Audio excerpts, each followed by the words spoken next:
Hi everyone, this is Robert and welcome to IDG Live. Today we are looking at the Westerlands.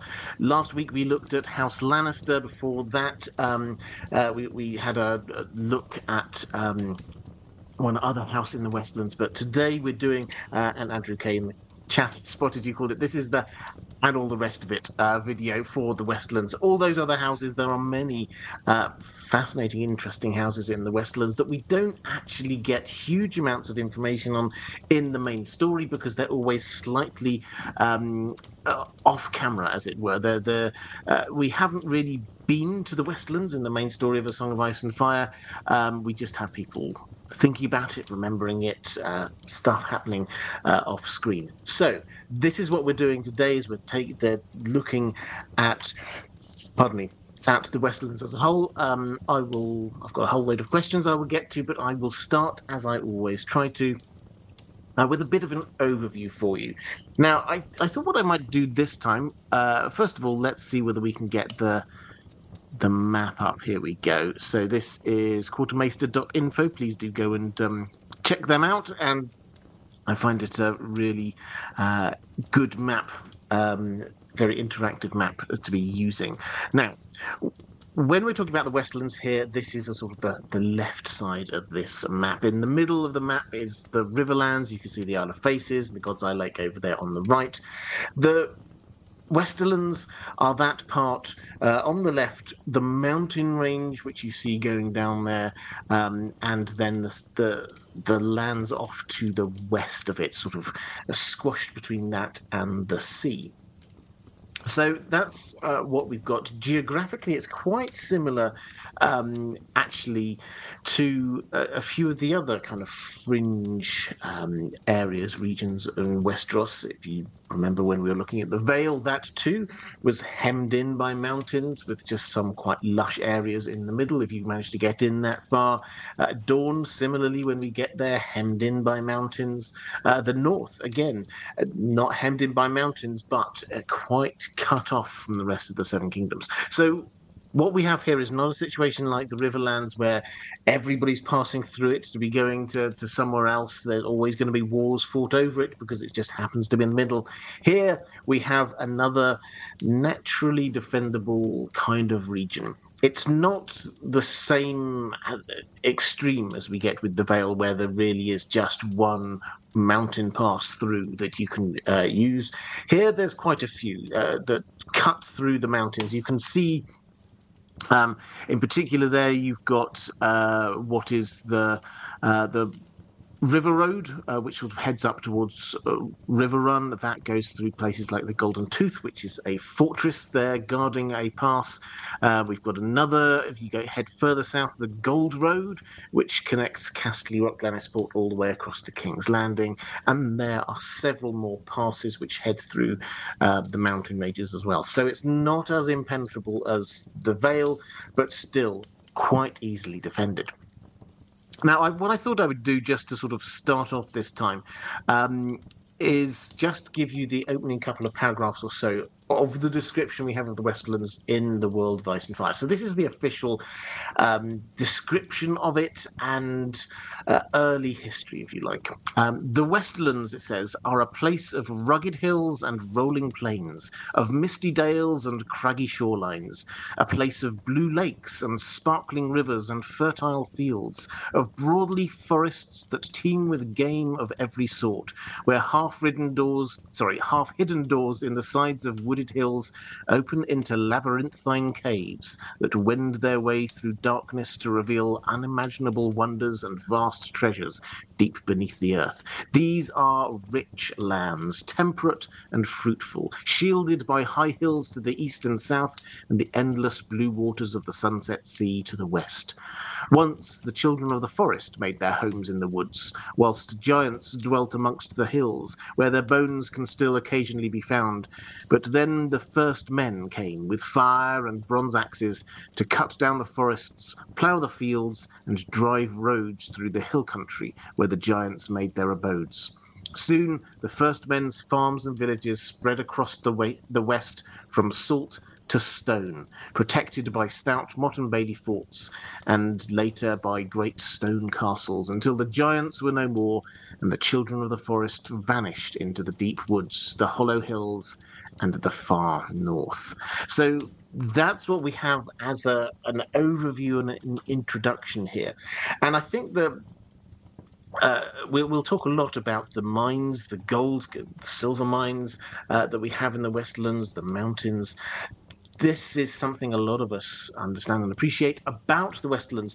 But one thing I, whenever I read this section here, it always reminds me is that the Westerlands is not different to anywhere else. We often think this is unconnected to uh, the children of the forest or any of that kind of old magic. No, absolutely not. The children of the forest were here. Giants were here. Giants lived in those mountains, and the first men wiped them away.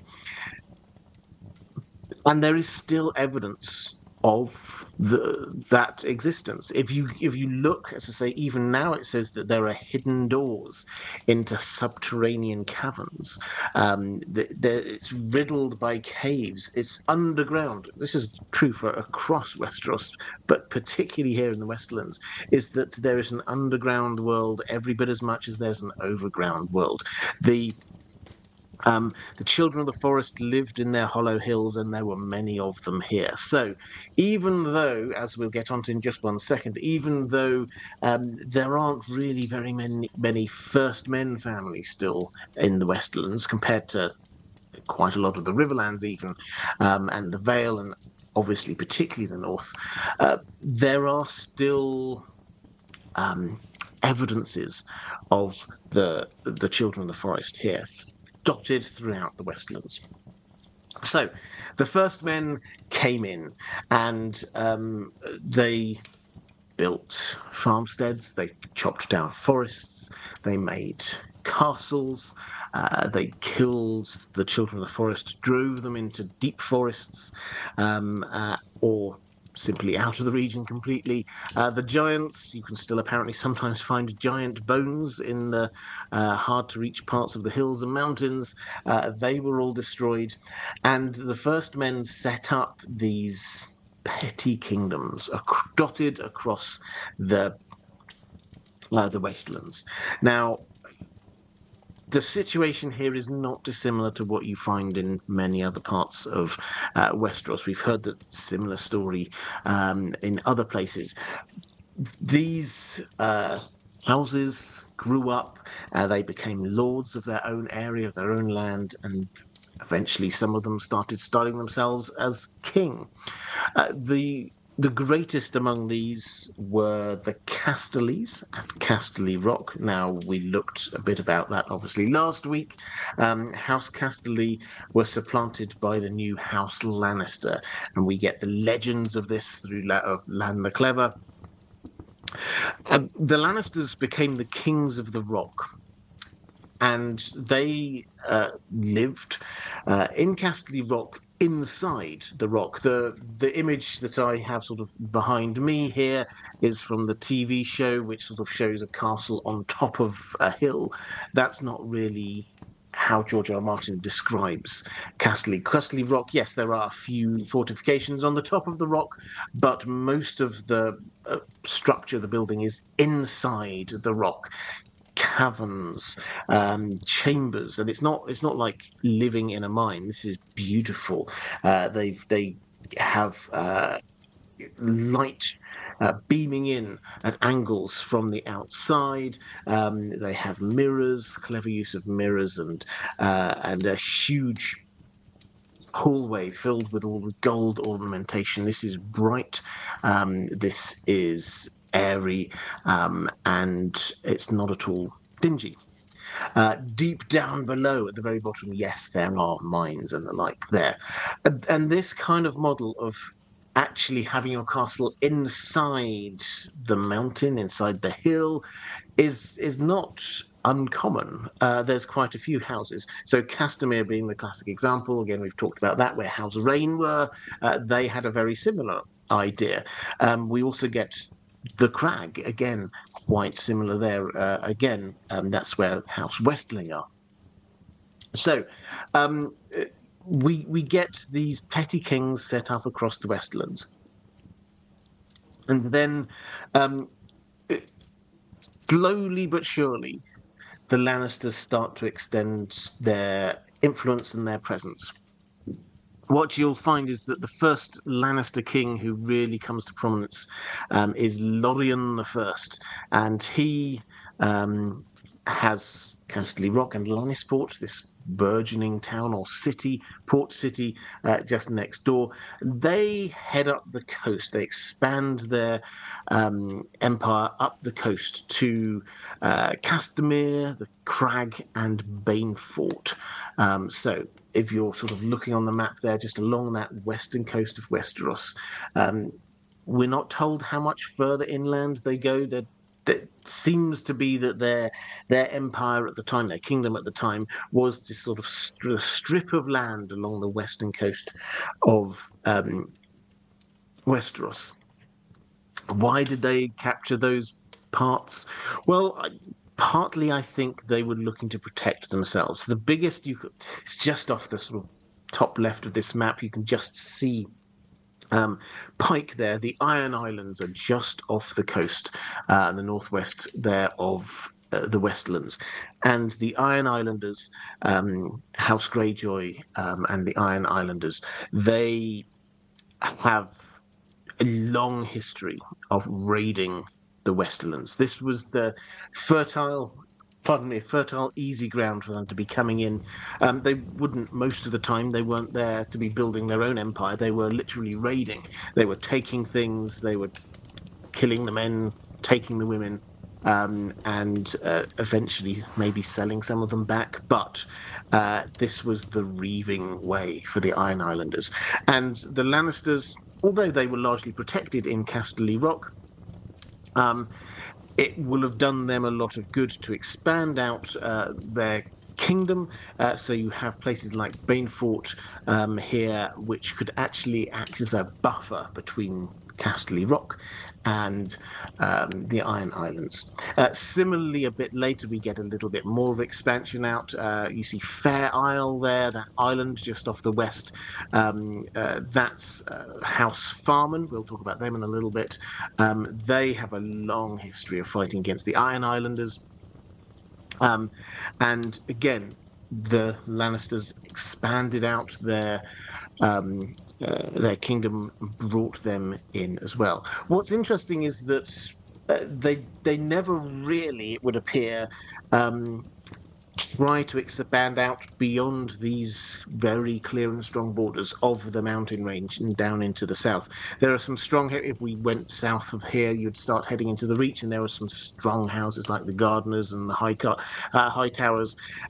So perhaps they just didn't want to be facing such strong opponents, but they seem, although we think of Lannisters as being very clearly seeking after power, the Lannisters for centuries, millennia even, seemed relatively content where they were. They expanded out the borders of their kingdom a little bit, but they broadly stayed where they were. And the heart of this was gold and silver and precious metals, because the whole area, the whole region is riddled with seams of gold and silver. And this was the basis for the Lannister riches. And the Lannisters did eventually become the richest family in all of Westeros. There are other families. There was House Velaryon for a little while. In fact, at the start of the Dance of the Dragons, House Velaryon was the richest family after Corlys Velaryon's travels. The Hightowers had huge riches as well, but the gold of Casterly Rock made the Lannisters hugely rich, and it became famous, incidentally, all the way as far as Asshai. Legends of Lannister gold have made their way all the way as far as Asshai. So where people ask questions by this point, it's almost legendary. So do the Lannisters sleep in beds of gold and walk around in palaces all of gold. That's the kind of the feeling that you get when you get a long way away. But this idea of Lannister gold has spread out across the entire planet. And it wasn't just a matter of the Lannisters just hoarding gold and they sort of spend it every now and then. They created an economy around this. So Lannisport um, is a city, a port city that has got a thriving merchant class within it. It's sort of run, the city itself is run by a cadet branch of the Lannisters of Lannisport. Um, but it's very clear that this is partly how the Lannisters become rich, not just by hoarding gold, but by artisans making golden artifacts. These can be sold to traders as ships come around the south of Westeros and up the west coast. They can be getting Lannister gold. This is, I've said before, but this is the last stop, really. If you're a trading vessel who wants to go to the main ports in Westeros, you work your way around the south coast. Um, you've there's Gulltown and King's Landing, and you can move your way through. Maybe you stop off at somewhere like Planky Town. Then Old Town is absolutely central. Maybe to the Arbor to pick up some wine. But the last stop at the end of this is Lannisport. You could go further north if you wanted to, but then things start just getting a whole lot colder and grimmer. And frankly, you're heading towards the Iron Islanders, and that brings a whole new load of risks as well. So, if you're a trading vessel, this is where you end up. This is the last port of your call. You empty everything out, and you're buying these golden treasures, and then you take them back out as you head over eastwards, back over to Essos. So, that is the source of the Lannister wealth. But it's also the source of the wealth of other families here. We don't talk about it huge amounts, but the other families in the Westerlands are also rich. They also have got gold mines. They're literally sitting on gold mines, many of them. Now, the Lannisters sit at the top of that tree, so they are the richest. But other families also have great riches. Now, um, the the broad history when we start moving forward is that when the Andals invade, the Andal invasion was not just in one go. This was over hundreds of years, boat by boat, as kind of like an armored long-term immigration rather than anything else. And the Andals arrived, and by the time they reached the west of Westeros, the Westlanders, they've seen how this goes. They've seen what happened in the Vale. They've seen that over in the Vale there was a whole series of battles, but eventually they just couldn't stop the tide of Andals coming in, and they just had to accept the first men there had to accept the Andals coming in and becoming the dominant culture. By the time you get into the Riverlands, there are still some isolated fights. Some hold out, some noble families hold out against them, but the Andals sort of sweep across the land. By the time we get to the Westerlands, the noble families have clearly decided, well, there's no stopping this, and so they intermarry with the Andals as the Andals come across, and so by the time we reach A Song of Ice and Fire, and Targaryen reign even before that, the majority of the people of the Westerlands are Andal or mixed race, effectively. There are a couple, probably of old First Men families still hanging around, but for the most part, uh, this is now an Andal culture, but not holding up Andal culture as being like the great thing as they do in the Vale or down in the Reach. It's part of it, but they're not pretending that this is the heartbeat of Andal culture. Um, there's a lot of houses that we will go through quite a few of these houses during the course of this stream, that we don't get a huge amount of history on, it has to be said, because we don't get huge amounts of. I mean, the story is not based in the Westerlands. We'll probably get more of the politics of it when, say, Cersei or someone heads to the Westerlands. George R. R. Martin has said that we will go to Castle Rock in in the last two books, presumably in The Winds of Winter, and but it's very clear that there are, as there are in other parts of Westeros, there are some very strong, noble families. So, for example, House Farman on Fair Isle, they are a very old, Dawn Age kind of family. They've been settled there on Fair Isle for a very long time. House Rain was an incredibly powerful house in it. Exactly where I was up to when we took the break, but there are a number of powerful houses there, second tier houses down below the Lannisters, and this is why when we get to that famous time when we get the House Tarbeck and House Rain, who both rebelled against the Lannisters. They felt strong enough to be able to do that. They felt that they could just ignore their liege lord. And not just, to be clear here, not just ignore their liege lord, but also be ignoring the or flout Targaryen rule itself, because the Lannisters were there as Lords Paramount, placed there by the king, by the Iron Throne. So that's the strength we have. House Crackle, very strong. House Farman, very strong. House Rain were definitely strong. House Westerling we'll talk about in a little bit, also very old and storied. So there are some very strong families we've got going on. I think with that, let's have a quick look at the chat. I think I had a couple of questions come through in the chat.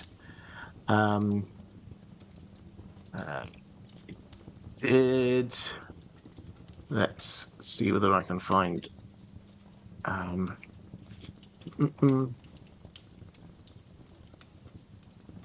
This is where I need my little house elf to be helping me out here. So we've got. If you bear with me for just one moment, I will find the questions that I missed.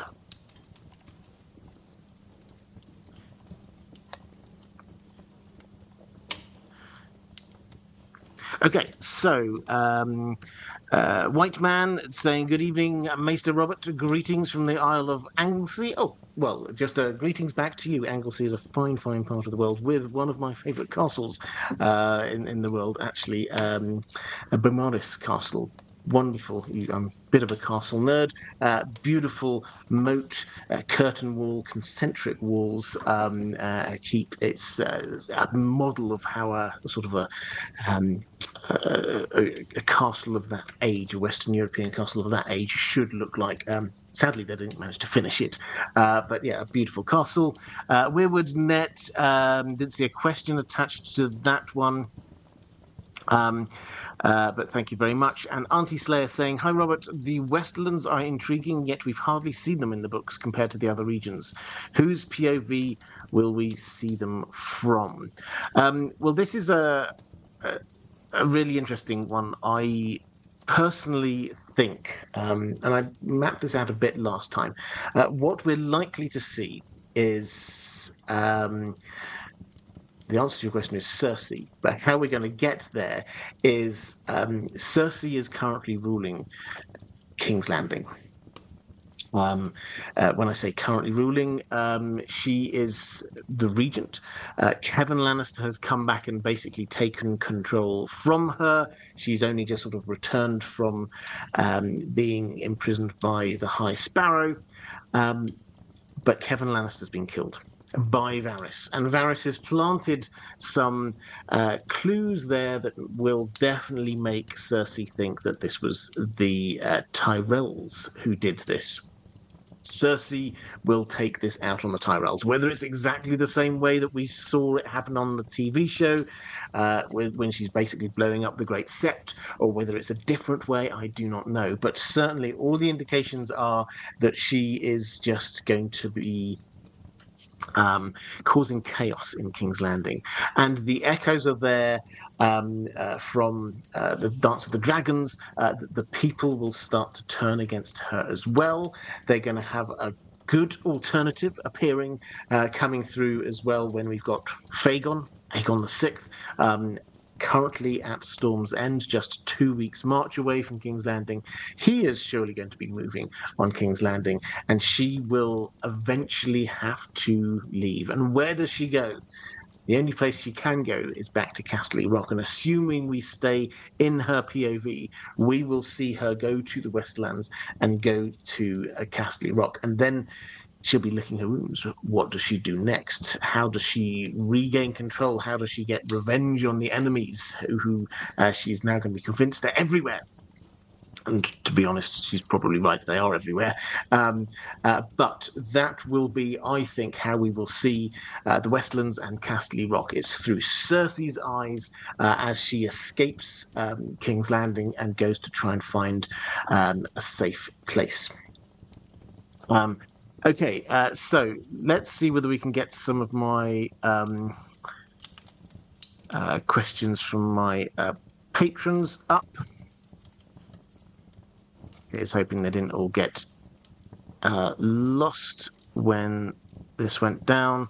No, we seem to have them here. Excellent news. Okay, so Ranabir Mitra, let's start with a question from you, saying, salutations, Robert and Dan the dog. Hope you're well, especially after our mighty Reds became FA Cup champions. Yes, very much so. Not a football stream, but I was very happy. Forgive me for again asking for your thoughts on this tinfoil, but my question here is about House Banefort.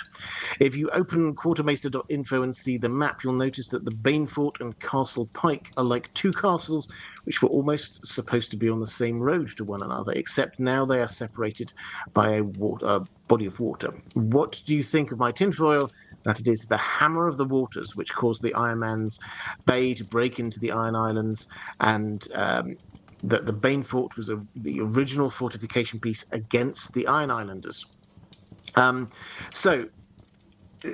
then you also say Morgan Banefort, a famous household, is known to have thralls and practice necromancy. Seems awfully Ironbornish to me, almost as if they share cultures. Yes, so for those who are unaware of the Hammer of the Waters idea, what we know is, or what we're told in the world of Ice and Fire, the legends of the early days when the first men came into Westeros, and then the children of the forest did this huge magic spell, basically, which sundered Westeros from Essos. That's why we have the dotted lots and lots of tiny islands which connect Dawn with Essos, with the disputed lands. They're known as the Stepstones, but the legend has it that that used to be an entire land bridge, but got destroyed by this magic spell, which basically washed them away. But reports of this, legends of this, are conflicting. And so we have another sort of report, a couple of different reports of how and where they did this spell. Perhaps it even happened twice. And one of them, we're told they did it in the neck. And the neck is obviously very watery. And then when you look across to the Iron Islands, this kind of archipelago in the Iron Islands, it does have that same kind of feel as the Stepstones, just being off the coast, small islands, all connected, all very close to each other and close to the mainland. So, theory is maybe the second Hammer of the Waters wasn't just to disconnect mainland Westeros from mainland Essos. The second Hammer of the Waters was not as big a success, an attempt to sunder the north from the south of Westeros. It led to the neck being largely submerged, and it led to the Iron Islands becoming an island archipelago. Um, I don't hate this at all. I think it's a really interesting idea. We can call it tinfoil because we don't have much actual evidence for this. I agree that there are lots of hints that the Iron Islanders were first men, and there's some language issues there that's definitely seem to suggest that um, maybe there were weirwood trees there at some point. Our working assumption with weirwood trees is they have to be connected to the weirwood network, and so if you sunder the islands from the mainland, then perhaps those trees would die. Perhaps that's what Old Wick is. We'll come to there in a few weeks' time. But these, what Naga's bones, they think the bones of um, a sea dragon, but they're tall, they're white, they're stone-like. They seem quite similar to what we're told dead weirwood trees are like. So, speculation. I'm all right with it as an idea. So, but the idea, so Banefort being there on sort of the northwest tip, northwest end of the Westerlands, is very close to Pike. They would be very close if there wasn't that bit of sea there. Might there have been a road? Possibly. I don't think we can say for sure one way or another. Um, Moon saying, "Hi Robert. I started wondering about this after watching back last week's live stream. Did the Lannisters have a song before the Reigns of Castamere? And where did their saying a Lannister always pays his debts come from?" Well, so did they have a song beforehand? No. I mean, it's not like they're um, sort of national anthem or anything like that. This is connected to them, and everybody knows about this. For those who don't know the background, the Bane, sorry, the uh, when House Rain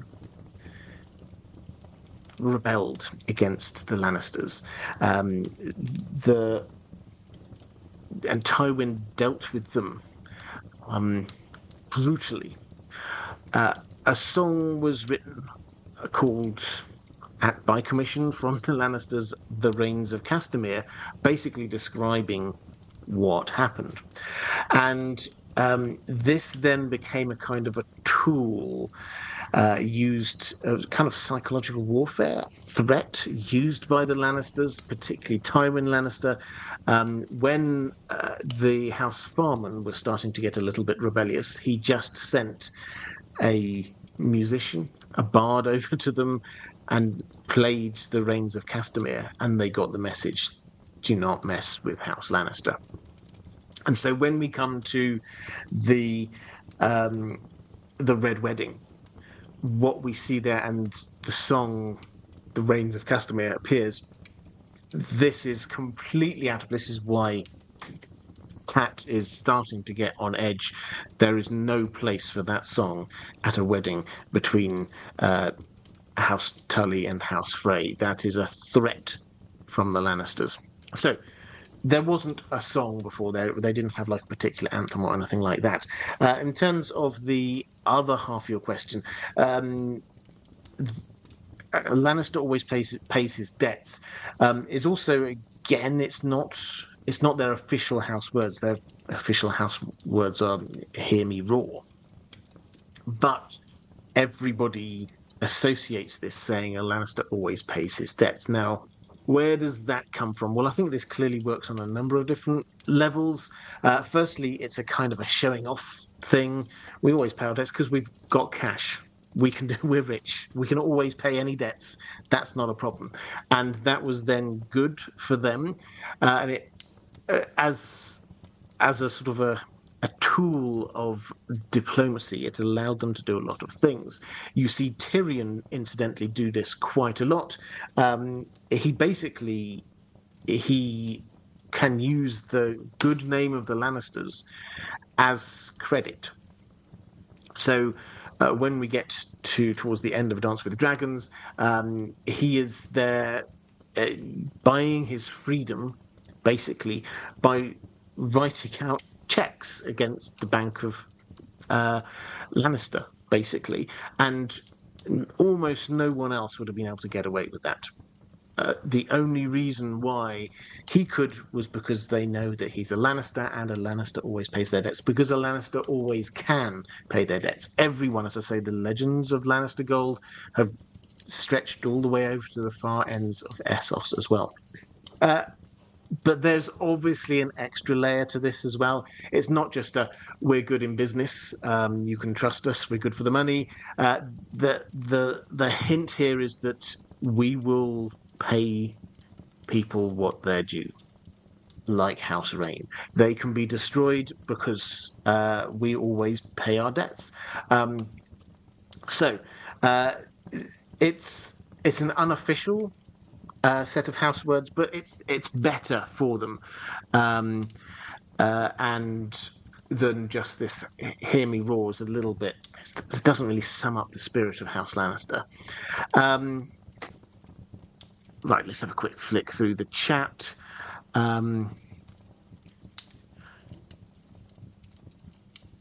Lady Pushkin's come into the chat. Good to see you. Saying you're at a caravan park with poor Wi-Fi. Oh, I'm sorry to hear that. I hope you're having a nice time.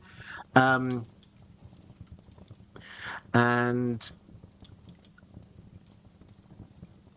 James Border saying, I wonder from time to time, what is the general amount of weirwoods that need to be connected together to survive? Or is it they have to be plugged into the Isle of Faces in some way? Well, we don't know. We don't know the details of this. But yeah, the working assumption we have is that for a weirwood to survive, it has to be plugged into the network as a whole. So it has to be connected in. The Isle of Faces has got lots of weirwood trees, and so we kind of think of that as being like the heart of the network. So a weirwood tree could probably theoretically survive anywhere as long as it could be connected in. Now, if it cannot be connected in, it will shrivel and die. What happens if you get rid of the Isle of Faces? I don't know, and nobody really knows. But the working assumption is as long as there is a good enough number of weirwood trees, then we're still okay. Okay, let's go to a question from Commander Ray. With the deaths of all the competent Lannisters who are still loyal, it's likely Cersei has to flee back to the Rock. This was the idea that I was setting out a little bit earlier. How do you see the politics playing out, with perhaps the best chance in the century for the other families to be able to get out of the shadow of House Lannister, whose cruelty seems a recipe for rebellion? Furthermore, what impact might that have on the story and on Cersei and the rest of House Lannister? And which families might emerge, or will the reigns of Castamere play again? And Mara Lee similarly asking, what will the importance of the lesser known houses in the last two books? So, uh, I think the first thing is we'll learn about what's going on, because we have to be honest and say we don't at the moment know. The Lannisters have been building armies, calling their banners, pretty much non-stop through the books so far. And the other thing which has happened is that the Westerlands got attacked. And a lot of damage was caused to it. Rob led his army riot through a lot of the northern part of the Westerlands. They got as far as very close to Casterly Rock. They were considering going to Casterly Rock. The crag is that they just took the crag, home of House Westerling, when Rob got his injury. These are really important and central parts of the Westlands, and so the people in the Westlands, that smaller houses in the Westlands, suddenly, and remember there are a lot of very strong old houses there, suddenly will be starting to think maybe the Lannisters going through one of their weaker phases. Tywin Lannister, who's this strong central figure for so long, is dead. Um, Tyrion has disappeared. Kevin Lannister also dying. They seemed, yes, they took over in King's Landing, but they seemed unable to prevent the Westerlands from being attacked. And indeed, Tywin kept his army at Harrenhal for a very long time because he was protecting King's Landing rather than the Westerlands. So you could certainly understand that some of the Westerlands noble families might start thinking, this isn't what we signed up for. The Lannisters can't protect us anymore. On the west coast, Euron, the Ironborn, are raiding once more. It's entirely possible that there could be some disgruntlement, a mini rebellion. Who knows? Particularly if, and this is speculation, but particularly if Cersei looks around and decides that the only ally that she can get is Euron. Would the Westerlands, who have been all of their life, they've been fighting the Ironborn, now to have the Ironborn ruling them, there's more than enough here for if George R. R. Martin wished to create a subplot of Westerland's lords starting to turn against the Lannisters, that would make complete sense. And the feel will be, I suspect, if this happens, it will be quite similar to when Sansa goes with Littlefinger to the Vale. Before that, we'd had some hints about what was going on in the Vale. We knew a few of the houses, but we didn't really know the politics until we get in there. Littlefinger launches his coup, and the Lord's Declarant come and rise up in a sort of it's not really a rebellion, it's quite polite in many ways, but they try to take power back from Littlefinger. That's the kind of feel I think we may have when we get to the Westerlands. George R. R. Martin, if he's taking us to the Westerlands as he promises, it's not just going to be Cersei sitting in Casterly Rock just thinking to herself about stuff. She will be demanding the noble houses in the Westerlands all come to her aid, support her, and we will get to see the various different noble lords and ladies there and how they might react to her. So, yes, it's definitely very possible.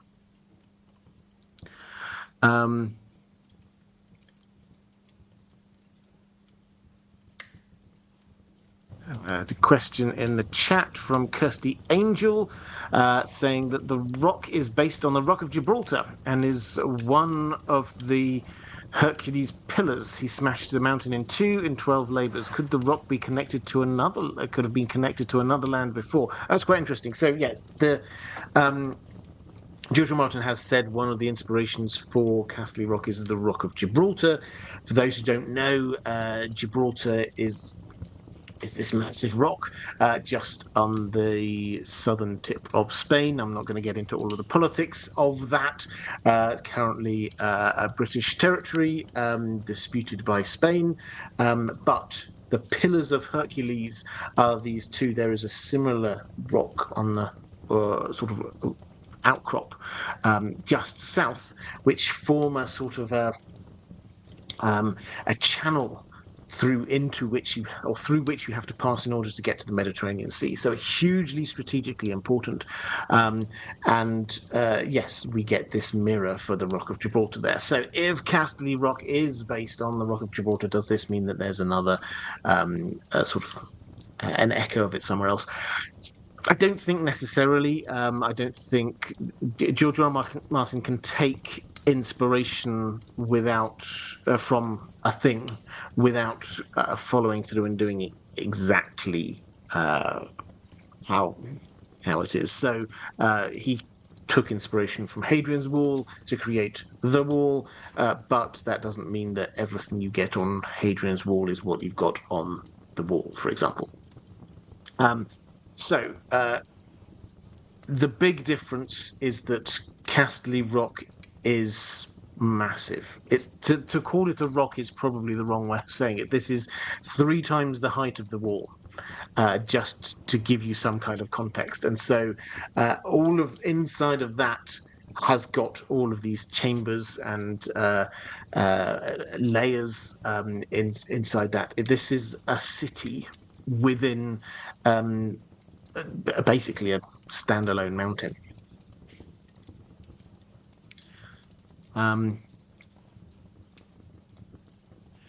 Andrew Biederman saying, hello, Robert. Hi there. Why are the other Westerlands houses loyal to the Lannisters in Tywin's time? I understand fearing and respecting them due to cruelty, but it seems that some seem to go the extra mile.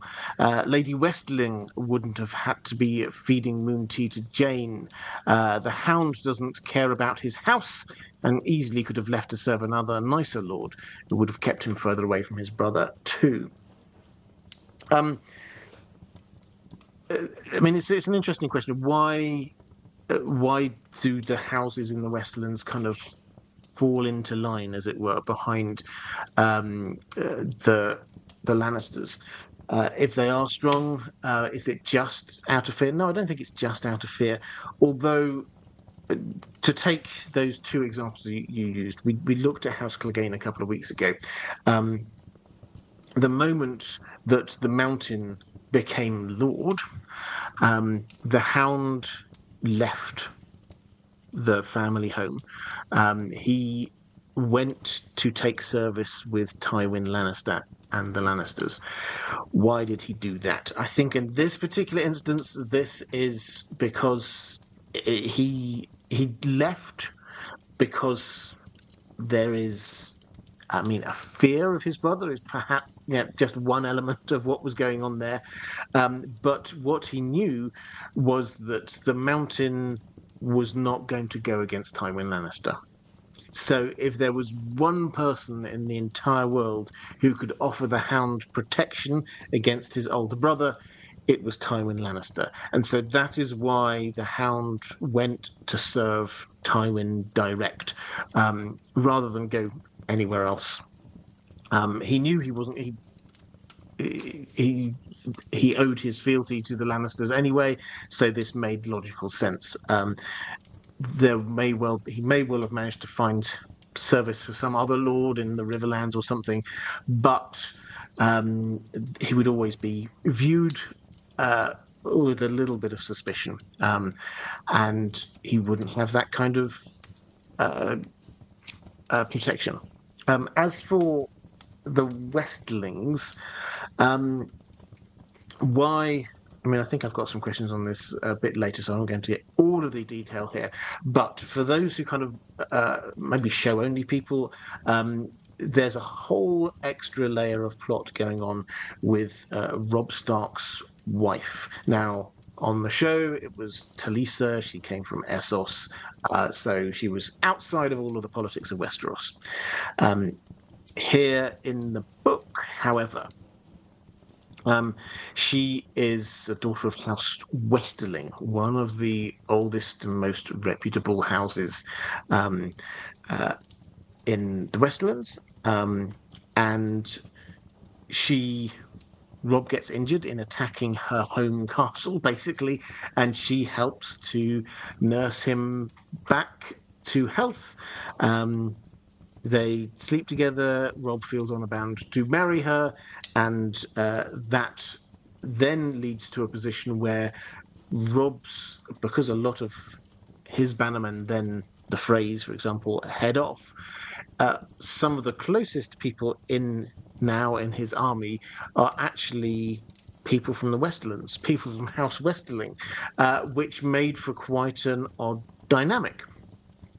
Now, the extra layer that's going on there is that her mother, Sybil Spicer, she was a Spicer originally, it seems was working for Tywin Lannister. As I say, we'll get through all of the detail of that in a little bit, but she was feeding her daughter moon tea, thereby preventing Robb Stark to be getting an heir, because his wife could not have children. So, why on earth would she be supporting the Lannisters? Well, a number of reasons, but it's very clear that Tywin was working very hard behind the scenes, and it's very noticeable that her brother gets rewarded with Castamere, the long abandoned castle. Hugely rich, still great veins of gold underneath it. Um, Suddenly, the family are lords, basically, of a very. It's a bit of a doer upper. They'll need to put a lot of work into it, but potentially in the long run, this elevates them up to a much, much higher social standing.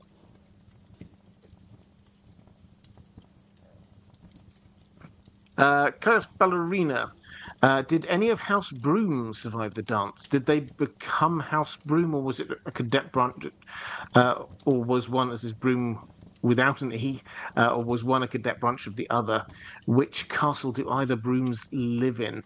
I may have to pass on that one. I will, rather than give you some half thoughts. I always want to want to give you a full answer on this one, and I do not know the specifics here of House Broom and House Broom. So rather than waffle about it, I will come back and I will answer that one next week if that's okay.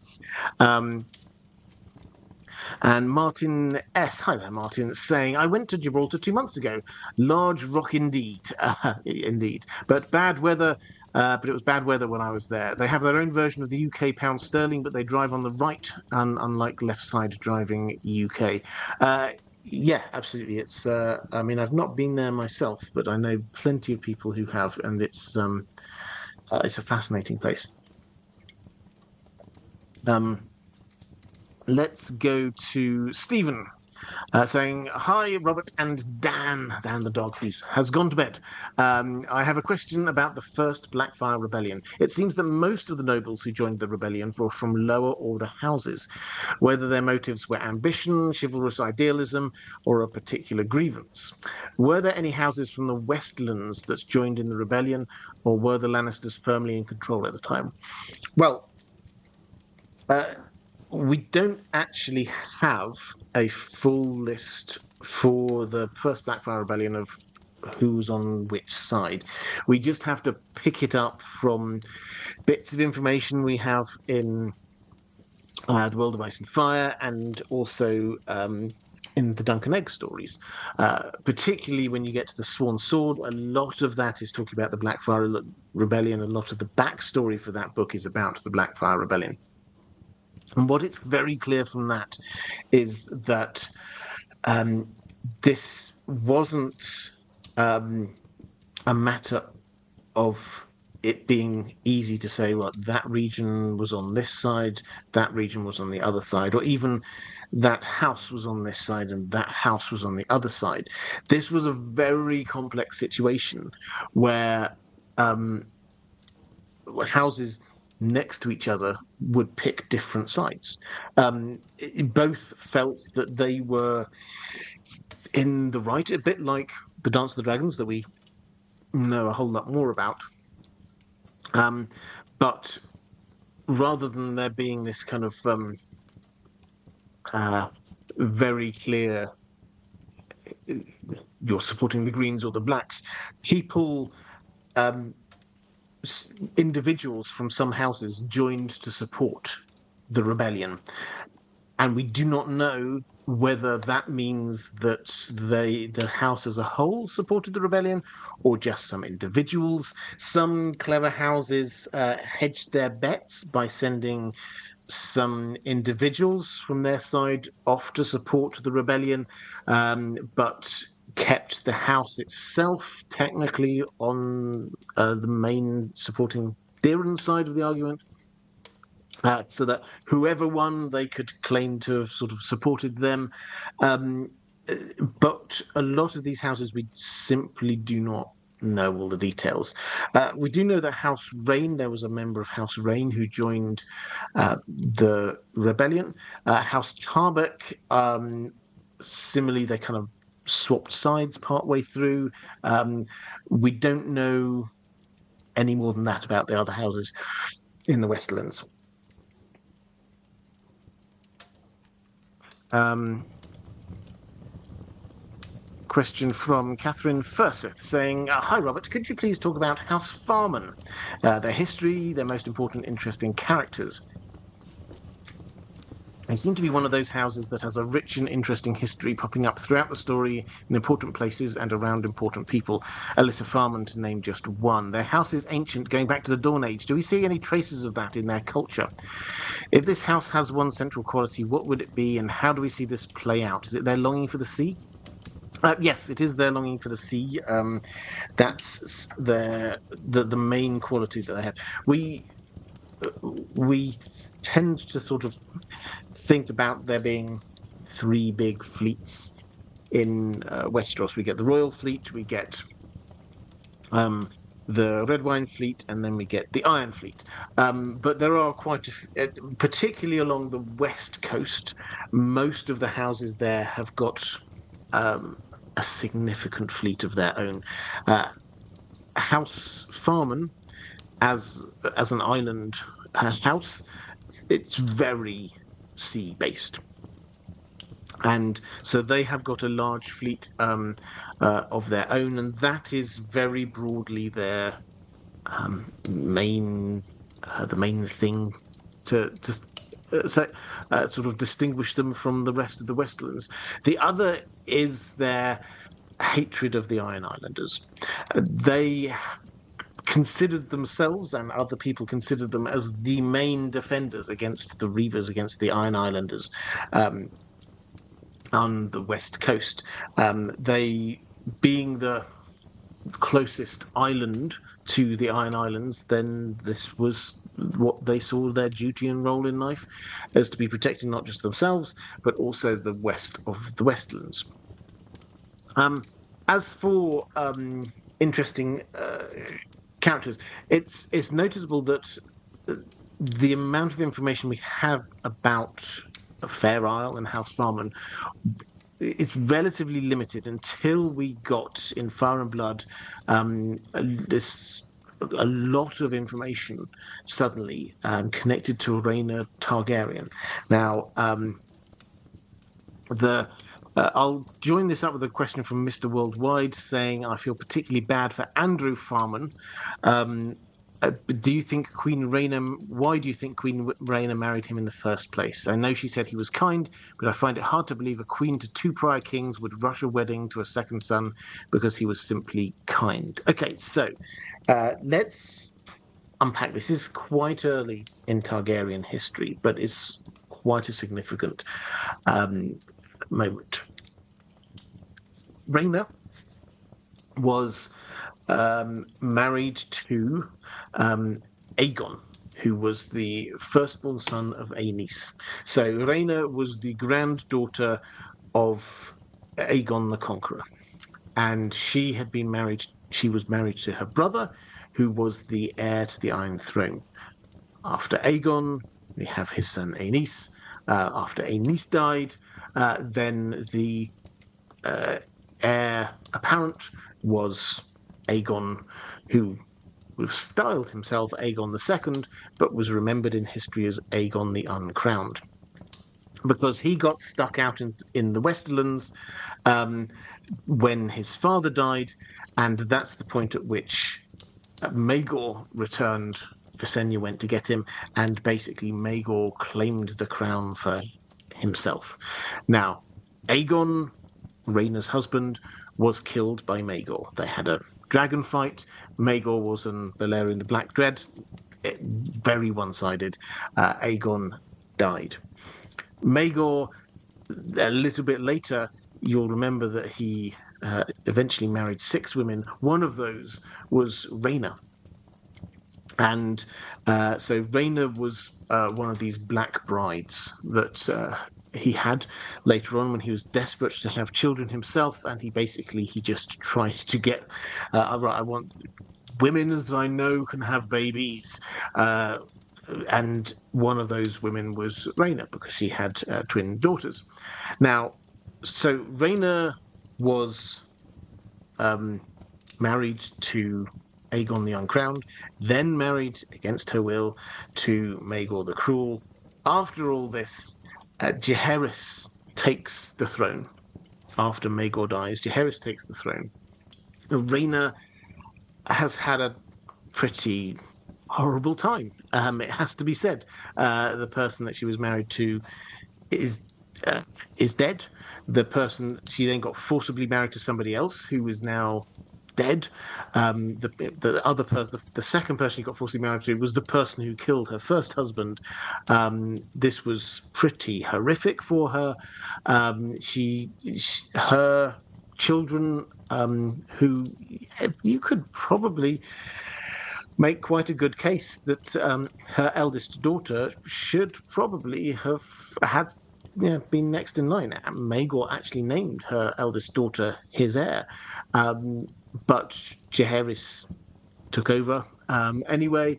So her child then got passed over for the Iron Throne. She decides to take herself away from politics. You can understand it. And she ends up at Fair Isle. And when she's at Fair Isle, she decides against, without consulting the new king, she decides to marry this guy called Andrew Farman. Now, Andrew Farman, he wasn't the Lord. He was he wasn't even next in line to it, but he was a member of House Farman. Now, he seems to have been certainly at that point, he seems to have been a nice enough person. When asked why, she said that he was kind.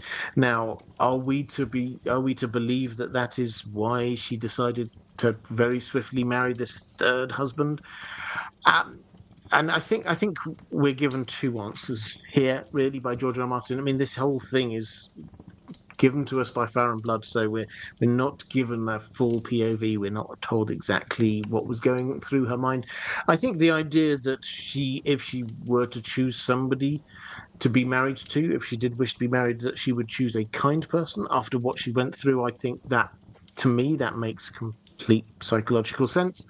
But the clear implication is that actually the person that she was in love with was Elissa Farman. And so this was just a front of a marriage, an excuse for her to be there, to be close at all times with Elissa Farman. And sure enough, when the Lord Farman died, his son took over. His son actually hated the fact that Rhaena was basing herself here on Fair Isle, with her dragon, the center of absolutely everything. He was supposed to be lord of this place, but actually it turns out you've got this almost legendary Targaryen figure there with a dragon. Nobody's really deferring to you. They're all deferring to the Targaryen, who's becoming known as the Queen in the West. He basically chucks them out. And Elissa Farman goes with them. So the clear implication here is that Rhaena was in love with Elissa, but Andrew was just this kind of front for it, which he seems to go along with. Things take a darker turn a bit later with him, but Elissa does eventually grow tired of it. They all move over to Dragonstone, and she says that she just wants to go off sailing. This is the Farman we were talking a moment ago earlier. What is it? The distinguishing characteristic of the Farmans? It's their love of sailing. And she's the person who wants to know what's west. And so she sails off. She steals some dragon eggs. She sells the dragon eggs, gets the money to buy herself a magnificent ship, and then sails that off to the west? What is west of Westeros? So that's the Alyssa Farman story, and that is why it would appear that Rhaena married Andrew Farman.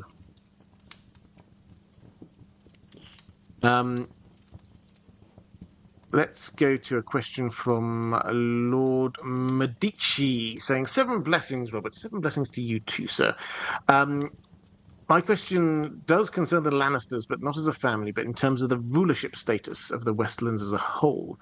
The Lord of Casterly Rock is also Lord Paramount of the Westerlands, and also traditionally the Warden of the West. As I understand it, Lords Paramount are rulers over a kingdom. A warden is a military position given to the individual responsible to repel attacks for a specific direction, north, south, east, and west. However, does this mean that in times of war, a warden can command houses outside their kingdom? For example, if there were an attack from the west, could the Lord Paramount of the Westerlands command houses Florent, Mallister, Ricewell, whatever? Because they are Warden of the West. As an example, would House Mallister be bound to answer the call of House Tully, who are their liege lords, or House Lannister, who are the Wardens of the West? So, I mean, this is a matter of sort of technicality as much as anything else. You're very right in the way you describe how these different things work. Being a Lord Paramount is you're the head of the feudal pyramid in your region. It's basically who used to be king of that region, they get to be Lord Paramount of that region. Now, along with that, there is another layer of title which you can have, which is being warden.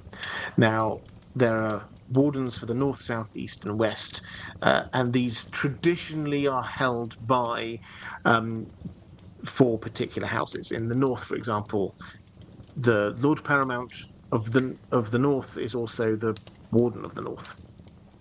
This, in this case, is the Lord Paramount of the Westlands, is also the Warden of the West. Now, that title does indeed mean, yes, you, on behalf of the crown, for this is a Targaryen or post-Targaryen position.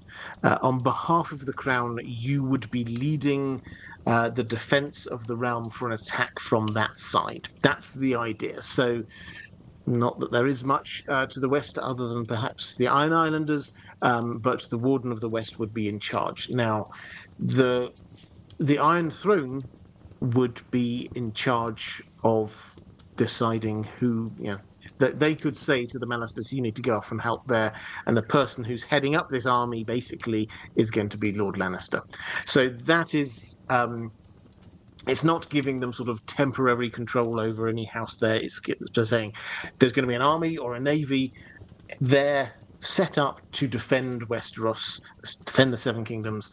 The person who's the head of that army is the warden. Now, incidentally, there are other smaller warden posts. There's Warden of the White Knife, I think it is. There's the Warden of the Prince's Pass down in Dawn. So there are a variety of these sort of like warden titles. Which can operate at a lower level. But yeah, it's a distinct role. Most of the time, it's an honorific. If there's not a war, it's just an honorific you give to someone. Ned Stark does at one point, he does think to himself when Jaime gets given the title Warden of the East, because Robert Arryn is very young, it goes to him, then he does think, well, hang on, that's a bit much power for the Lannisters to be Wardens of the West and the East. But for the most part, the title would mean nothing unless there actually was a war. Let's go to Raven's Oath saying, good evening, Robert. Hope the beard game is still growing. No, the beard's gone, as you can tell. I moved house recently. My shaver was in the last box I looked in. So that's why I had a couple of weeks worth of extra long beard going on. But yeah, it's now a little bit more trimmed. My question is about Sumner Crackle and what happened to him. Jamie seems proud of having squired for him and was a great knight, but I do not believe it's stated what happened to him. Was he killed by the Kingswood Brotherhood? What else do we know about him? Okay, so yeah, Jamie was a squire when he was young. He was a squire for Sumner Crackle.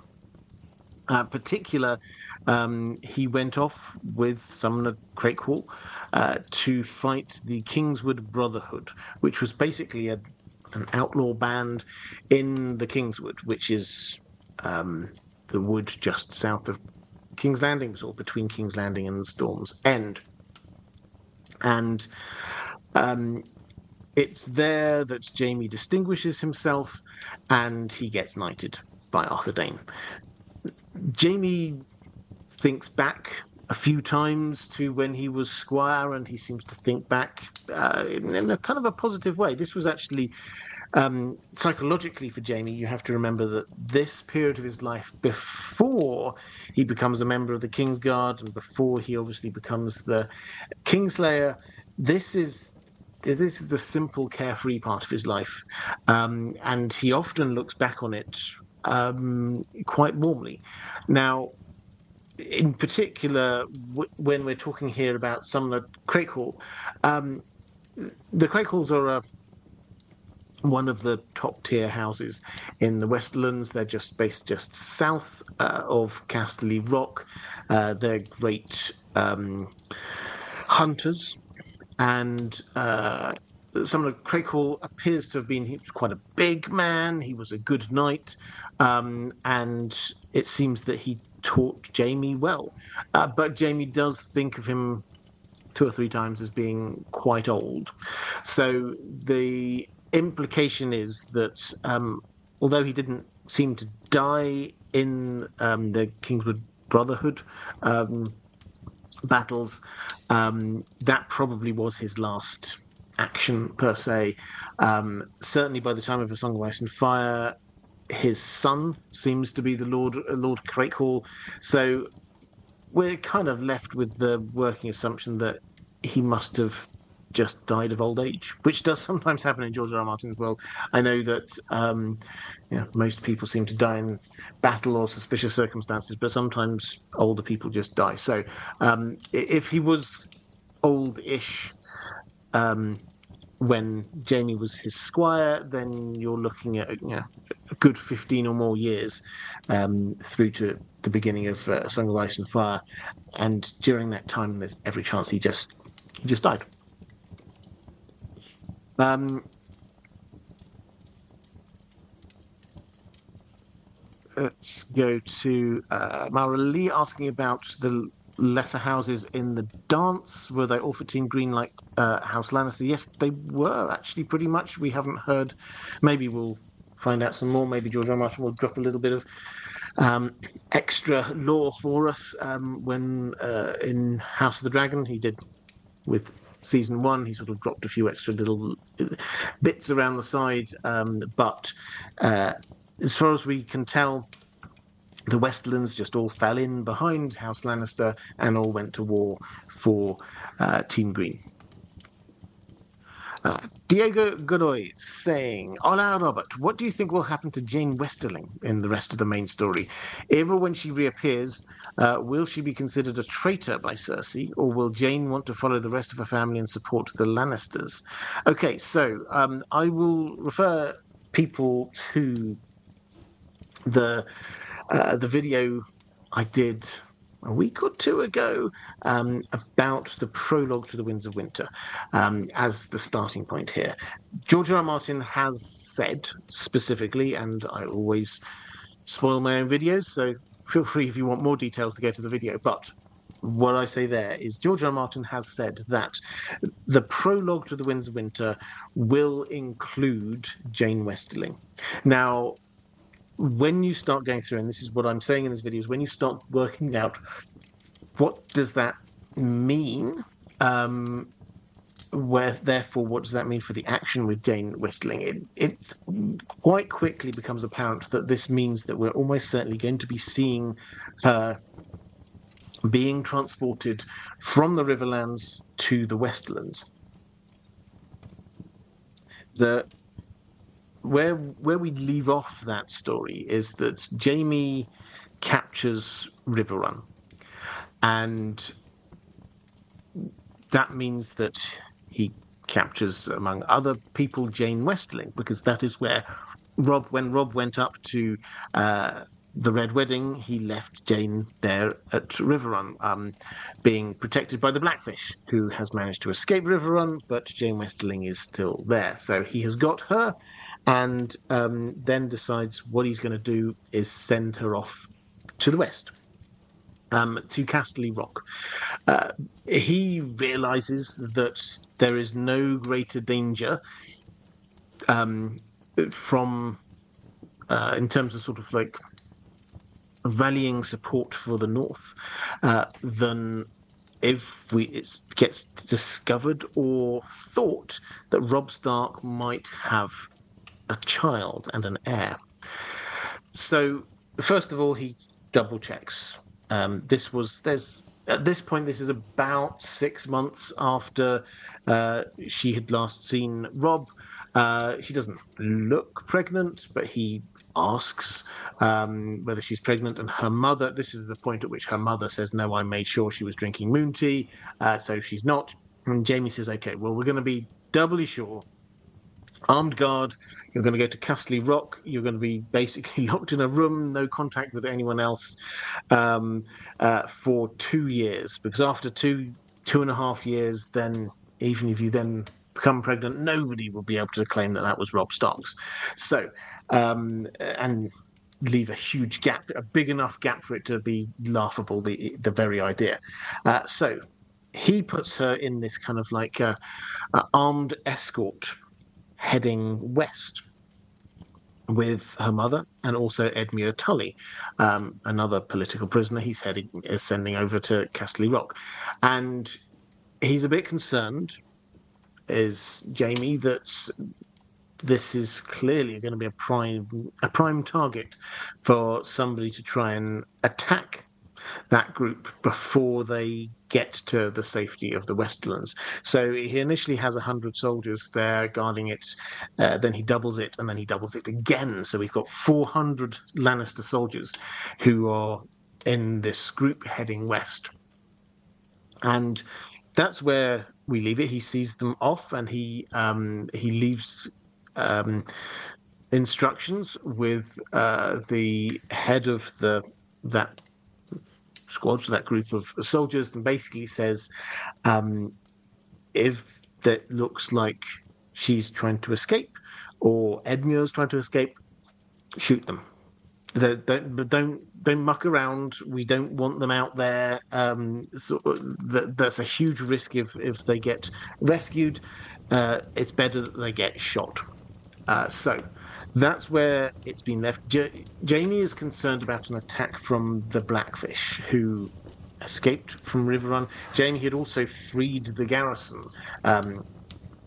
So the Tully garrison that were there, also he took their weapons and armor off of them, but they're trained soldiers, and they headed out, and they're somewhere in the Riverlands now. The Blackfish is somewhere in the Riverlands now, clearly knowing the local territory in a way that Jamie doesn't. So, what's going to happen? Well, this has been set up, I think, for us to be expecting there to be an attack on this armed escort. Whether it is from the Blackfish, personally, I won't go into all of my thinking here, but I think at some point, George R. Martin's made it very clear, at some point, the super pack of wolves that is led by Nymeria, Arya's direwolf, will have a big part to play. My instinct is that they have already been attacking Freys and Lannisters. This isn't just random wolves just doing stuff. This is targeted. This is almost quite magical. So I think we may well see, as the prologue to the Winds of Winter, we know it's going to have Jane Westerling, and I think the wolves will come in and they will attack. Now, will she die? I don't know. I think that's the kind of thing that George R. R. Martin could easily take either way. The key plot line that we've got going on here that this is going to play into, though, is the Stark succession crisis, because the whole reason that Rob wrote a will was because he did not have children, and we will get basically this when this happens. This is we will know for sure. Maybe she will die, or maybe this is like in a month's time when it's going to be pretty obvious whether she is pregnant or not. If she does not have, if there are no children there, then Rob's last will and testament suddenly becomes hugely important. And what does that say? That says Jon Snow is my heir. So that will then cause the Stark succession crisis, because depending on when that arrives at the Wall, Jon Snow may himself be dead. But then what happens even when he comes back from the dead, from people's perspective? So there's lots of layers going on here, but this, I think, is setting up. The point of a prologue is not just, oh, here's a cool scene. The point of the prologue is to set up a lot of the themes that we're going to be seeing running through the book. And that will set up a lot of themes. It will set up the Stark succession crisis. It will set up Arya returning back to Westeros, because this is Nymeria, and Arya may well see this in her dreams.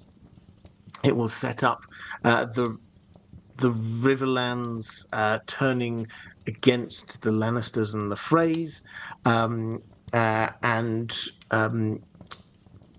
depending on who else is there, perhaps also Lady Stoneheart and where she's going to be heading. So there's a lot of different plot lines which could well be coming from this.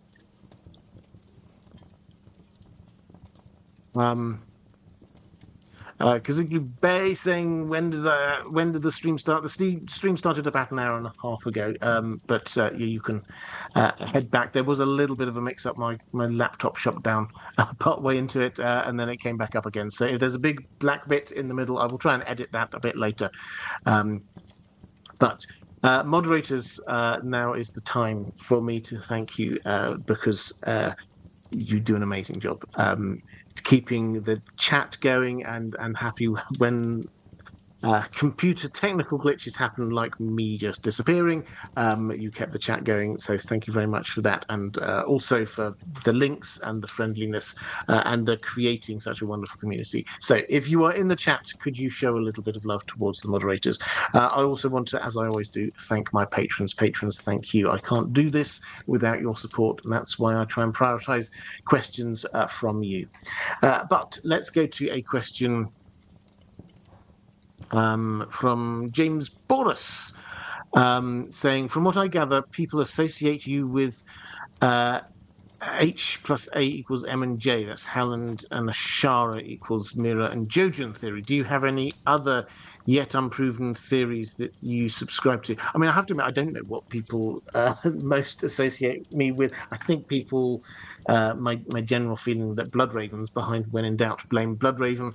I think people probably associate me with that.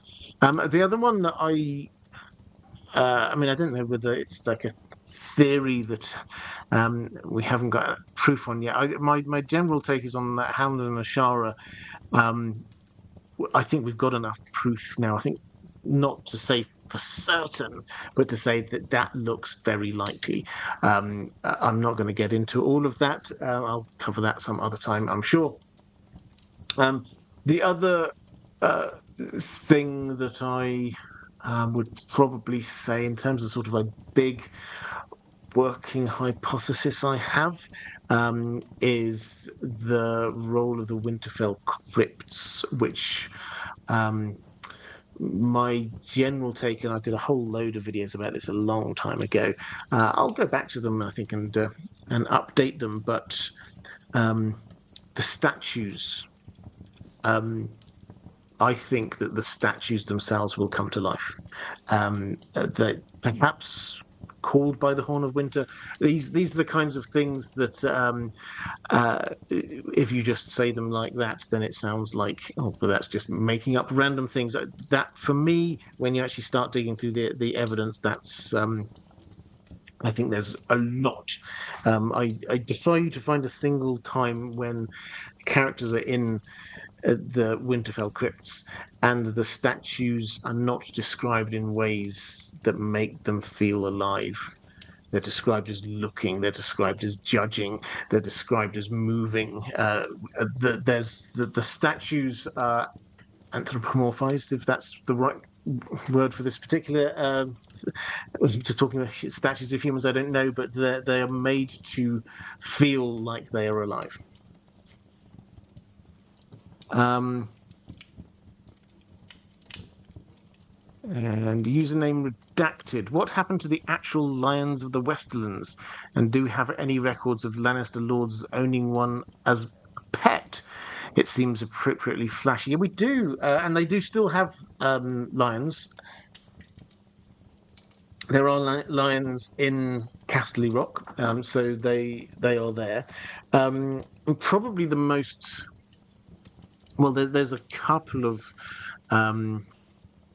mentions of lions in connection with the Lannisters, which are noteworthy. One of them is we talked about the founding of House Clegane a couple of weeks ago, and that came from a lioness attacking Titus Lannister and being saved by the kennel master, basically, who was a Clegane, and that they were made. He was promoted into a lordship, basically. So that's one, and that is, you can see this is the lions turning against the Lannisters. So the other time we talked about the Bane Fort and how the Lannisters took it a long time ago. Now I'm stretching my memory here for the exact legend, but the Lord of the Bane Fort at the time, he resisted, and he basically was going to, as he was being killed, he said, because there's lots of magical and dark necromantic kind of feels to that house, was that I will you may well kill me, but I will come back and I'll take my revenge on you, on House Lannister.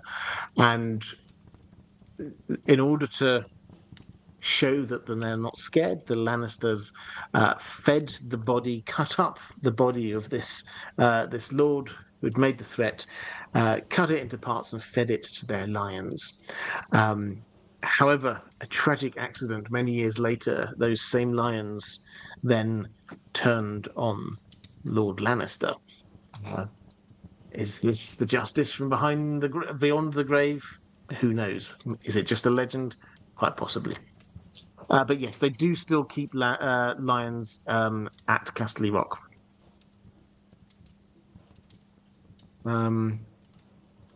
Andrew K saying, if it was an original theory of yours, Hardhome disaster as Valyria looking for Bravos was quite good.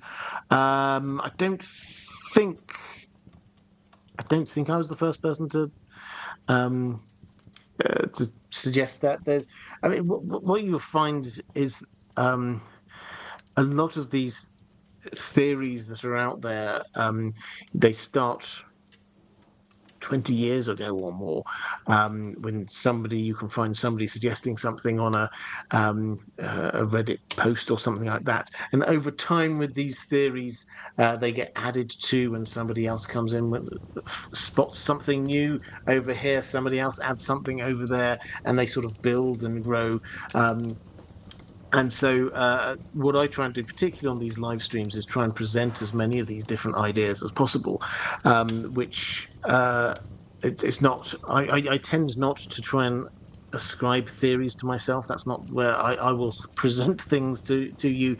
But I'm not, and I sometimes I try and describe it as I I try to have working hypotheses rather than theories, which sounds like a really kind of subtle nuance, but I think it's quite an important one, which is that I don't sit here saying, like, this is my theory about what's going to happen, and then as and when we get the winds of winter, it'll either happen or not happen, and then either I'm going to be great or I'm going to be terrible.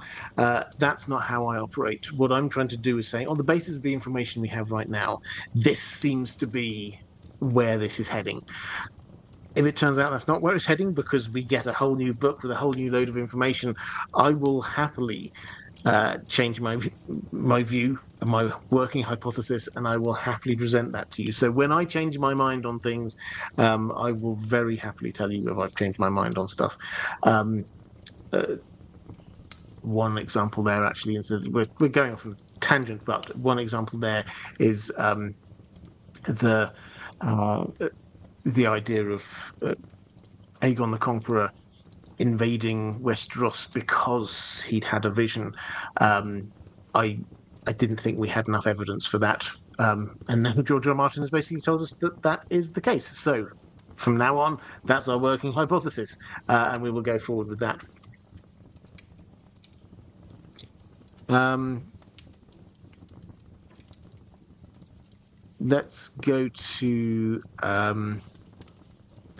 Andrew Kay saying, I agree, the theories mostly become a communal process to expand and build on. And even more importantly, I think, than that, I would agree with you, Andrew, even more importantly, that this is all George R. R. Martin's world. We're just playing in it. So these are his things. He's the person who's invented everything. So if we come up with ideas, then they're based on his stuff. So all the credit ultimately goes up to him, I think. Right. Uh, that was a very long digression. But Diego Godoy was asking about Jane Westerling, which I largely answered. But in terms of would she then support the Lannisters, I think no, she is not going to support them. If she survives the prologue, which she might do, George R. Martin did clarify that she's not necessarily going to be the POV character. And even if she were the POV character, normally POV characters in prologues, in George R. Martin prologues, die. He might change that this time. So even if she survives, all the indications are that she is now loyal to her now dead husband and feels incredibly betrayed by her mother, who is a Lannister loyalist in this context, at least. So, whereas the other Westerlands lords seem to, for the little bits of evidence, hints we get here and there, they seem to view her as one of their own still. I don't think she will be sort of coming in on fighting on the side of the Lannisters. Um, Lord Medici saying many of the houses in Westeros, but in the Westerlands in particular, are headed by a knighted individual, i.e., someone with the title of Sir, Sir Harris Swift, Sir Gregor Clegane, etc. These are lords of their keep and lands, but use the title Sir. Could you please clarify hierarchically what is the difference between Sir and Lord? The obvious answer is that Sirs are knights and Lords are not, but is that all to it? Well, it's ish. So if you're a Sir, that means you have been knighted by another knight. You have the theory, at least. You have proven your martial abilities. You are good enough quality to be considered a knight, and also you uphold knightly virtues again, in theory. So this is very much a rank that you get given, an honorific that you get given for your martial prowess. Now, what that means is that there's a lot of lords out there who they just didn't go in for that kind of thing, so aren't knights. But most people who have sort of most men, lordly men, in places like the Westerlands, if they are fighter type people, they will probably, by the time they're, in their late teens or something, they will have been made a knight by someone. So That's what that is. Being a lord means that you are part of the landed gentry. You have lands. You may have a keep. You may have a castle. You will have potentially vassals.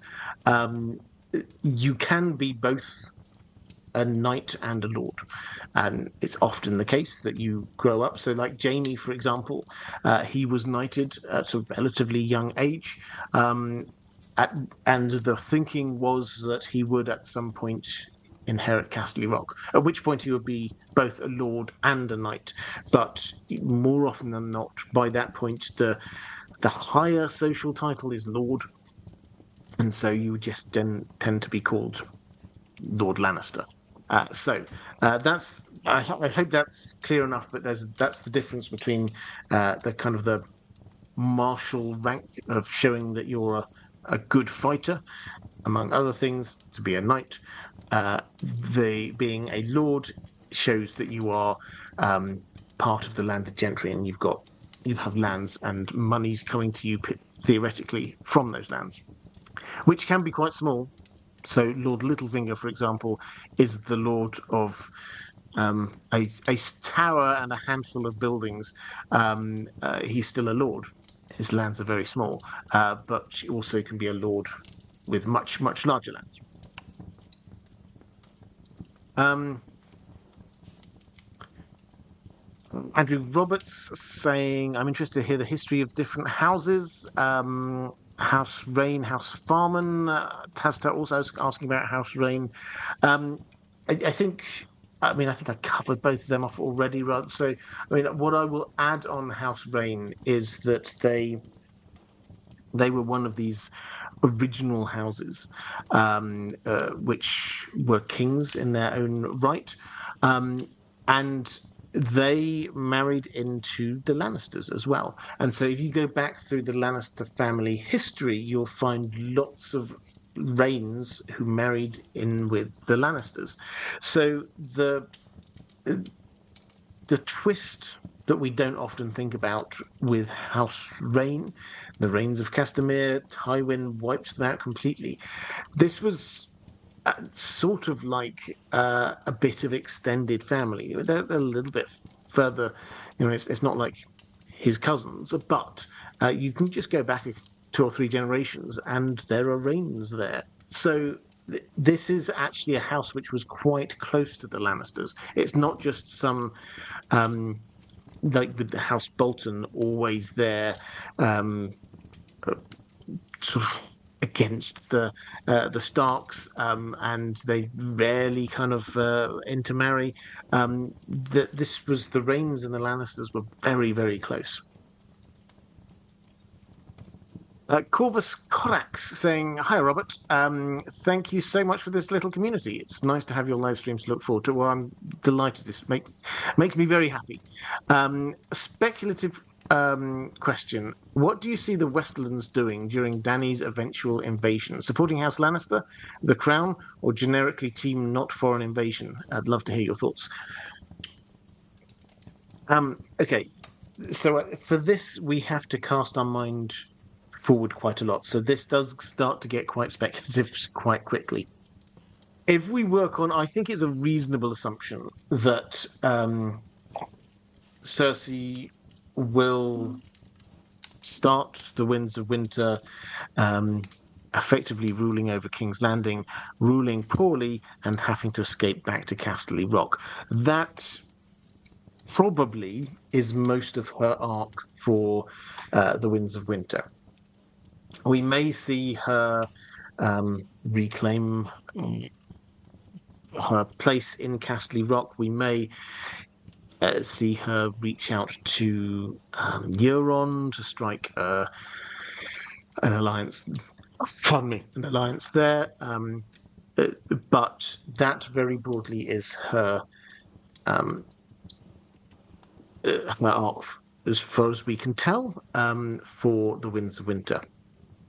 Now, what we're sort of expecting in terms of Dany's invasion is that Dany, let's not forget, she's currently out in the middle of the Dothraki Sea with a dragon, and the Dothraki are just coming to her. So her arc for the Winds of Winter is dealing with the Dothraki situation, getting back to Meereen, pulling her new army and everything together, uh, gathering a navy perhaps, and then sailing over to Westeros. So we are not expecting that will take a long time.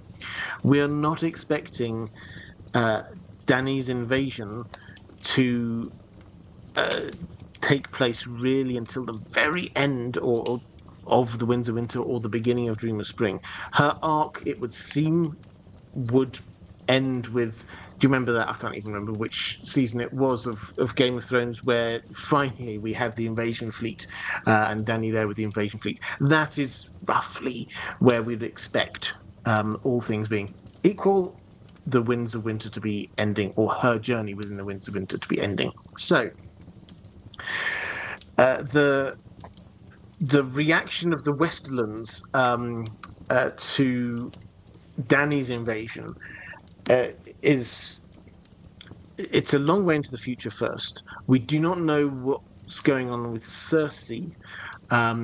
We do know that, or we think it's probably likely that Dany's um, invasion will hit an immediate snag, complication, with the fact that whereas on the TV show she arrived and there was Cersei in King's Landing, here she's going to arrive with somebody claiming to be a Targaryen sat on the Iron Throne.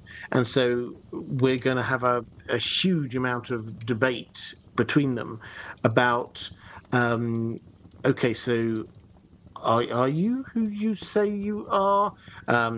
Maybe he will want to try and claim a dragon to prove his claim. Then there'll be the question of, well, if you're um, who you claim to be, that makes him Rhaegar's son. And if he's Rhaegar's son, then you'd go, okay, theoretically, then the line of succession goes from Aerys to Rhaegar to his son. But Dany is the Mad King's daughter. And if Rhaegar had been taken out of the line of succession, which apparently Viserys had been made heir, is she then next in line after Viserys, which means that she's ahead of Aegon. It starts to get really quite nerdy and technical at that point. So there's going to be a whole load of issues going on there. So it will probably not initially feel like this overwhelming invasion. And if it does, it'll be over on the East Coast, not over on the West Coast where the Westerlands are, where Cersei is most likely to be. So, what will their reaction be? Well, probably to start with, let's just ignore it. Hope it goes away. The rumors of the dragons, though, will spread very quickly, and there will be many people remembering what happened the last time dragons came over to the Westerlands. So, as I say, the problem with all of that is that this is so far into the future. We've got a whole massive book to get through before we reach that moment. And a lot of because George R. Martin is a Gardner writer, a lot of different things could go in slightly different directions. Euron is trying to capture a dragon. If he succeeds, then we might have a dragon over on the west coast, and and two on the east coast, and that completely changes the dynamic that we're dealing with. The Westlands may then just be, well, we want to hide um, uh, in our castles, in our crags. It was noticeable that George R. R. Martin did say Castle Rock is probably the most impenetrable castle in all of the Seven Kingdoms. And Visenya was actually a little bit confused. Why are the Lannisters coming out to us? They could just hide in Castle Rock, and probably Dragonfire wouldn't get them. So a lot of the people in the Westlands might think that the best way forward is just to sit there and hide.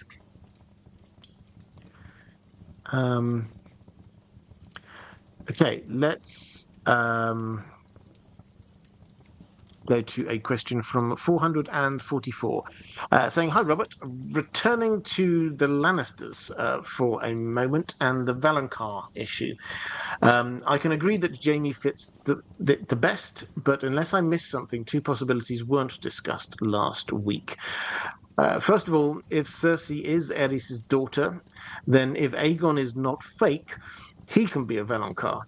Secondly, if Valonqar means not just little brother but little sibling, then Daenerys fits even better, as she can be both Valonqar and the Queen, younger and more beautiful, to cast you down and take all that you hold dear." Yeah, so both possibilities are real. The issue that we have is that we don't actually see this. We just have this from memory, from Cersei's memory of what happened. So these kind of speculations about who or what the Valonqar is are very dependent on the accuracy of, if we're getting into nerdy details about specific words, how good Cersei's memory is of that moment. And she has not proven to be the most reliable POV character. So that's a small health warning we have to start with. The Valonqar will wrap his hands, is the way that she remembers it, which seems to imply male. Also, strangulation is not really how you'd imagine that Dany would be killing Cersei, if that's the way it would be. She's more of a Dracarys kind of woman. So my instinct is that it doesn't feel like Dany. Aegon, possibly. My instinct, though, is with Fagon, that he, and for those who don't know, when I say Fagon, I'm referring to the character called Young Griff, who claims to be Aegon. A lot of us think that probably he's not. Probably he's actually secretly a Blackfire. Whether he knows this or not is a different matter. But that would make him a fake Aegon or Fagon. So that's where we get to Fagon. Would he therefore be confirmed as the younger brother or younger sibling and be the Valonqar? My instinct is that George R. R. Martin is never going to 100% tell us. I think he will heavily hint, but never 100% tell us whether this actually is the real Aegon. I think we're supposed to reach the point where we're thinking, does it matter? I think Aegon will turn out to be not a paragon of virtue, but seemingly quite a popular and competent leader. Varys has had him trained up, taught all of the things that a good ruler should learn, and he seems to be quite a decent guy as far as we can tell. I think we're supposed to be starting to ask ourselves, does it matter if this person is who they claim to be? Because they actually seem to be doing a good job of ruling. Let's go to a question from Martin S, saying, "Hello, Robert. I would like to ask about the gold in the Westerlands. A lot of the Lannister wealth was down to mining that. Was the gold on the lands of House Lannister, or on the lands of Lannister Bannerman houses, or both? What would happen if gold was found on Lannister Bannerman houses' lands? Would the Bannerman house get to keep the earnings? Would they have to pay a tax, as it were, to House Lannister? Was there some kind of gold mining earning tax to the Iron Throne from House Lannister or Lannister Bannerman houses? Was the Westerlands the richest kingdom out of the 7 in Westeros?" So, a lot of really interesting questions there.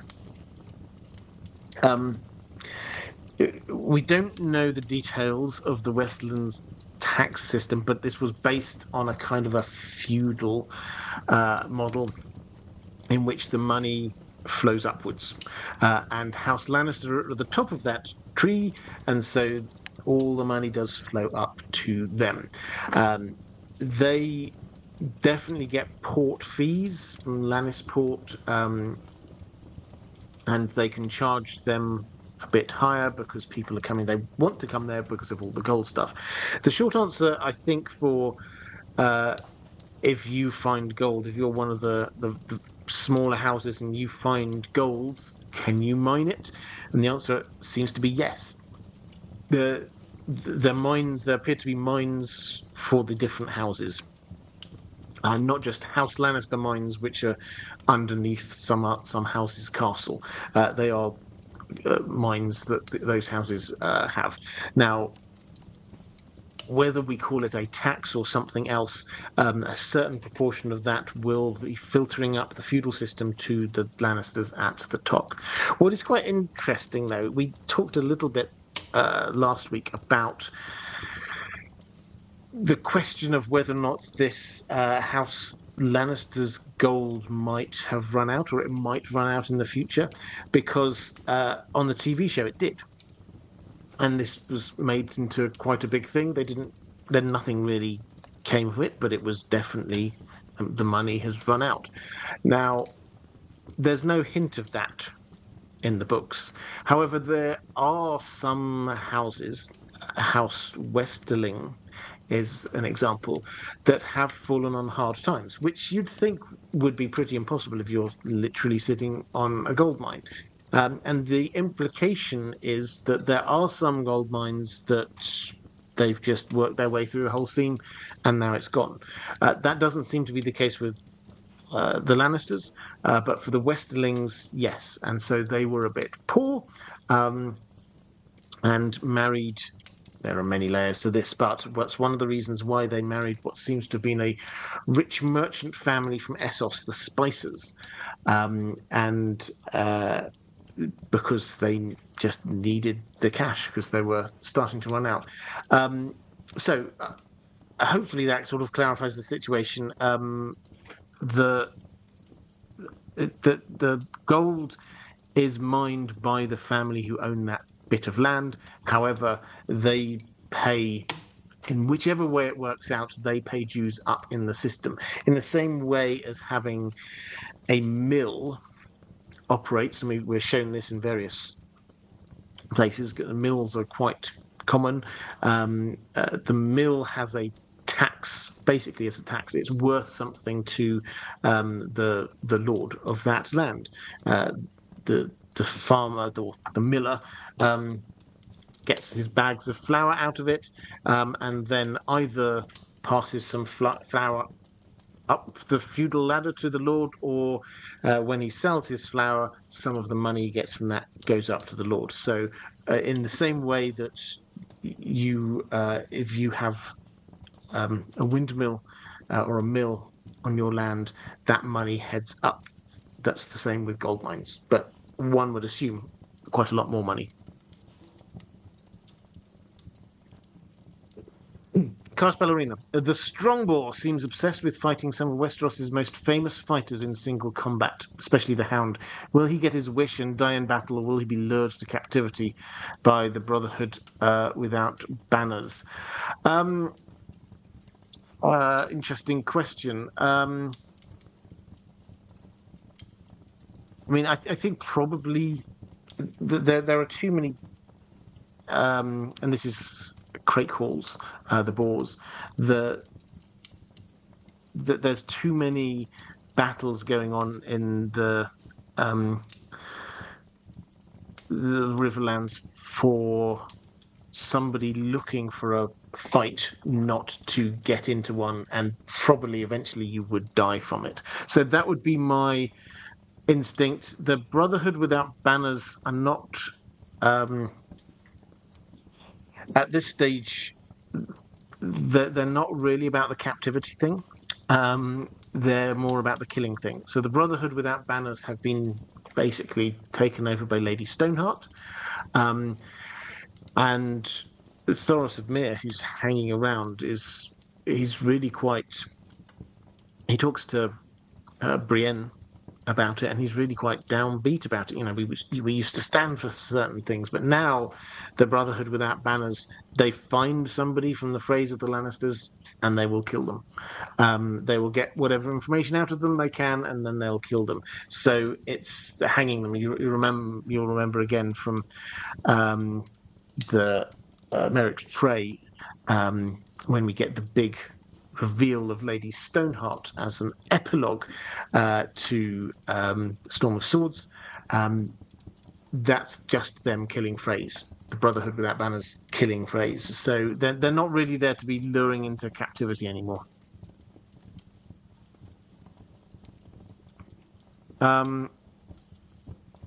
Brandy 1842. There seems to be quite a bit of magic surrounding houses Westerling and Farman. What is the source of magic in the Westerlands? They don't seem to have connection to skin changers or blood magic. King of Imps also asking about House Spicer, a newer house in the Westlands. Do we know what their origins are? Are they Westerosi merchants or foreigners who settled there? Certainly their ancestor Maggie the Frog would suggest a foreign origin. Yes, so this is a link that I think quite a few people haven't made because it's not emphasized very much, but it's definitely a link which George R. R. Martin has put in there. House Westerling, I've already said they were down on their luck. Not too much money. They could no longer be sort of like trying to get the best marriages, and they end up marrying with the Spicer family. Now, the Spicer family come from Essos, we're told, and this is where Sybil Westerling, Sybil Spicer, comes from. And she is the granddaughter. So they've been married now 3 generations. She is the granddaughter of Maggie the Frog. Maggie the Frog, who gave those prophecy, or that prophecy, to Cersei. So there is this, I mean, this seems to be sort of blood magic. That's where that seems to come from. But also, we're told that there's love potions, there's just sort of more sort of hedge wizardy kind of magic going on there. So that adds in this extra element to what could be, when we're talking the Jane Westling, Robb Stark thing going on, it opens up the possibility that actually it isn't just Robb Stark just doing what he thinks is the honourable thing. What if there was some kind of love potion going on? Maybe Robb couldn't help it. Maybe there'd been some spell cast on him as part of Tywin operating behind the scenes, pulling strings.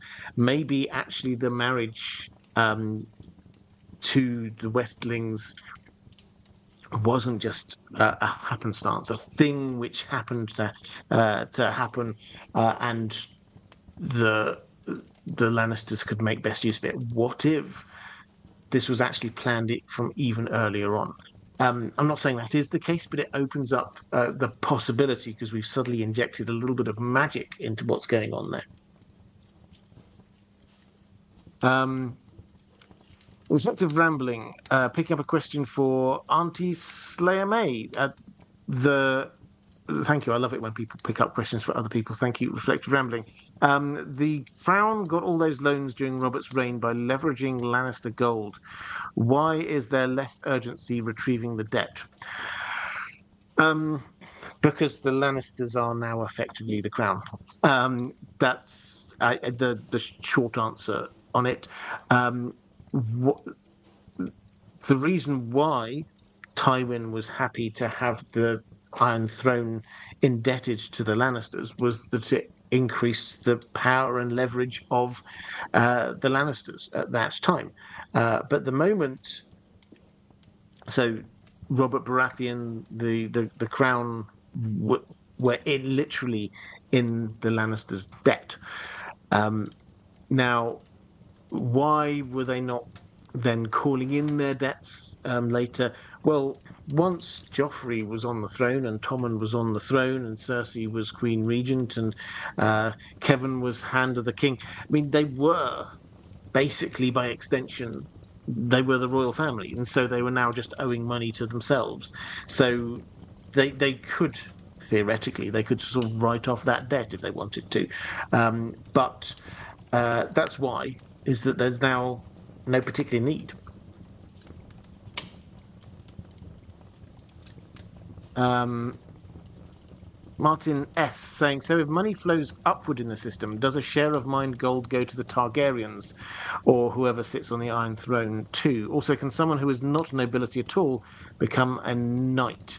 So, to answer the second one, can someone who is not nobility at all become a knight? Yes. So, this is how Dunk becomes a knight or claims to become a knight. I still hold that he wasn't actually knighted by Sir Arlen, but he never claims to come from some kind of great landed background. He doesn't know his parentage at all. Really, he grew up in the slums of Flea Bottom, um, but his master Sir Arlen, he says, knighted him. And that's okay. People look down on him for it. He's just a hedge knight. He's not from any great family, but nobody disputes the fact that he is a knight. So yeah, that's the short answer there. You do not need to be of a certain. In practice, the vast majority of the time, the people who are knighted are from that sort of higher rank. Uh, but at least in part because they're the ones who get squired, and they're around other knights. A knight has to be the person who does the knighting. So you have to be in contact with knights. It's in the best interest of knights as a whole not to spread this too widely. If everybody was called a knight, then you being a sir means very little. So they did try and keep it a closed shop. And also, being a knight was quite expensive work. You had to have your armor, you had to have a horse. You normally would have to sustain having a squire or squires. If you were there wanting to do tourneys, then you probably need a couple of different horses and your lances. And if you lost, there's a fair chance that you would lose your armor and have to buy new armor. So this was actually quite an expensive business. So mostly the people who were knights did come from the sort of the landed gentry, but you didn't have to. The first half of the question, though, if money flows upwards in the system, does a share of mined gold go to the Targaryens or whoever sits on the Iron Throne? Yes. Again, we're not told the specifics here, but it may not necessarily be um, as straightforward as that. So the Iron Throne, as in the money flow, does head upwards. It always heads upwards, but it's not necessarily just a you give 10% to this person, they put 10% up to the next person, they put 10. It's not quite that straight a line. There's quite a complex set of things that the Iron Throne, the crown, seems to have as direct sources of income. King's Landing and the Crown Lands seems to come direct to the Iron Throne. They also seem to have some uh, impact on port fees.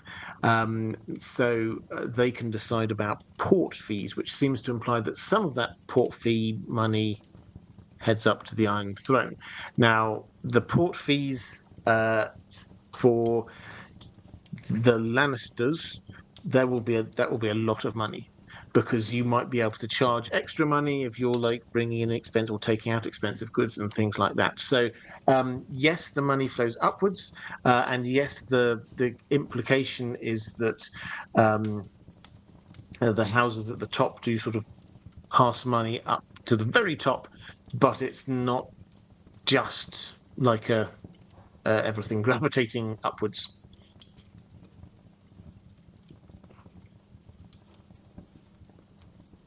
Question from Mara Lee. Hi, Mara. Actually, just saying, just a show of love and support for all the great content. Love you. You're the best. Thank you very much. I hugely appreciate it. Um, and um, let's go to another question from. Uh, we've done that one. Oh, actually, I've only got about 3 more questions actually here from my patrons. So now is a good time if you'd like to drop any more questions into the chat. I'll try and get to as many of them as I possibly can. Phelan Walker saying, I would like to hear about House Payne. What kind of history do they have, especially considering their morality? There's such a contrast between Podrick and Illyn, which makes me wonder which of them is more representative of their house in general. Well, we don't know huge amounts about House Payne, it has to be said. So the Illyn, Sir Illyn Payne, he's the headsman. He's the guy who chopped off Ned Stark's head. What we know about him, the reason why he can't speak is that his tongue was cut out.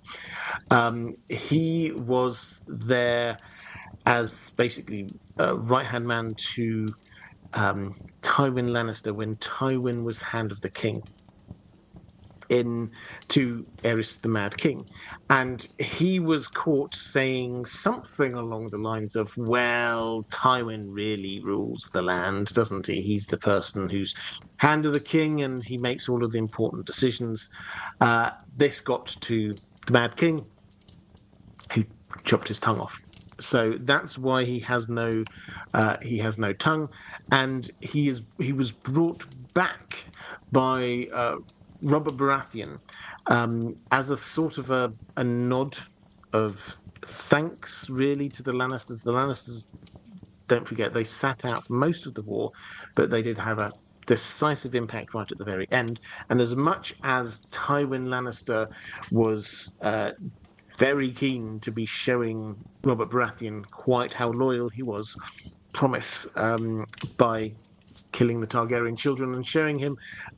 Also, Robert Baratheon had to. The Lannisters were rich and powerful. He had to make sure that the Lannisters were on side, so he had to be putting out olive branches. The biggest thing there, obviously, was marrying Cersei, but there were other things as well. One of those things was, and we can bring Ilyn Payne back. We do not know the relationship between familiar relationship between Ilyn Payne and Podrick Payne.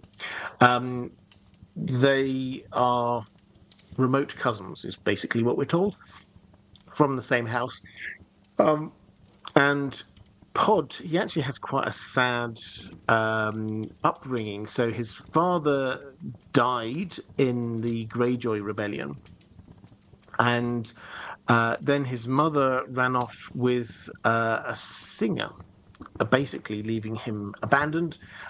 He got taken on by another part of the wider family, and then he ended up in King's Landing, where he gets basically given to Tyrion to be his squire. So they are very different, but that's because of their very different upbringings. We don't get a feel really for House Payne as a house. We're not even really told who the important members of the house are. So it's the hints we get are that it's probably not a great house. Abandoning children. Ilyn Payne, he seems incredibly loyal, but he doesn't seem a particularly nice piece of work.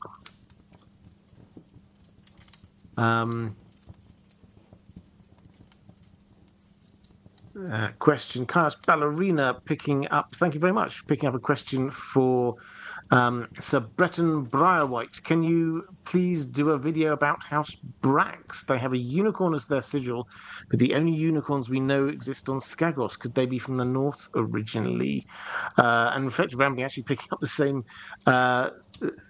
thing here. saying House Brax has a unicorn as a crest. The only unicorns we know are on Skaros. Could they be from the north? So yeah, I will. I will happily look into this. This is another one of those small houses. I suspect the answer is that we don't know, and Georgia Martin hasn't told us. But I will. I will pick up on this, and in the next live stream, I will answer this one.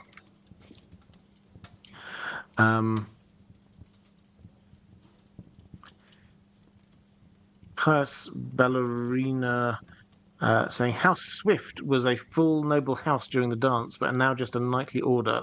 Why? How does one lose their lordship without losing their seat? Well, you can get demoted. So although you do being a lord means as a general principle you are lord of a place. The being a lord is also an honorific and a grade, and you do not need therefore to have a place. So Varys is Lord Varys because it was felt that you had to be sort of lord rank to be on the small council. So you do not need to have a bit of land attached to you in order to stay a lord. But if you do not, then you're having to live the life of a lord without any of the income streams that come from it. Auntie Slayer saying, we've acknowledged the Lannisters have fewer prominent secondary houses than most liege lords. Will any become more prominent in the remaining story? So, I mean, I think House Westling are quite prominent and will remain quite prominent. As for the rest, I mean, I don't know. I mean, my instinct is House Farman might do if we get the Iron Islanders and Euron starting to take more of an interest over in the Westerlands. That may well be an issue. The Crackles, I think, probably, if you had to pick a big house, they're one of the larger ones. But George R. Martin hasn't sort of pushed any of these to the forefront. And I don't think we're going to find out until we get Cersei in the same, as I said before, in the same way as we didn't find out all of the detail about what was going on in the Vale until we actually start getting the POV chapters over there through Sansa. We're not going to find out all of the details about what's going on with the houses in the Westerlands until we get over there with Cersei. And even then, because this is Cersei being Cersei, we will have to read between the lines because she thinks that she's some great insightful strategist and she very much isn't. We will need to read through the lines to try and figure out what's really going on, not just what she thinks is going on. Username redacted. What is the extent of the damage to the River Lords and Robb's war within the Westerlands? How much did the River Lords do to combat the Lannisters offensively? So how much damage did the River Lords do to combat or how much did the River Lords do to combat the Lannisters offensively? So the River Lords, if you're talking about when Robb went off into the Westerlands, they did quite a bit of damage. Actually, they stole a load of gold. They destroyed. The Lannisters were building a new army. They destroyed that. They ravaged a few farms. They did. I mean, it's not like when the Mountain was heading across the Riverlands, but yes, they did cause quite a bit of damage over there.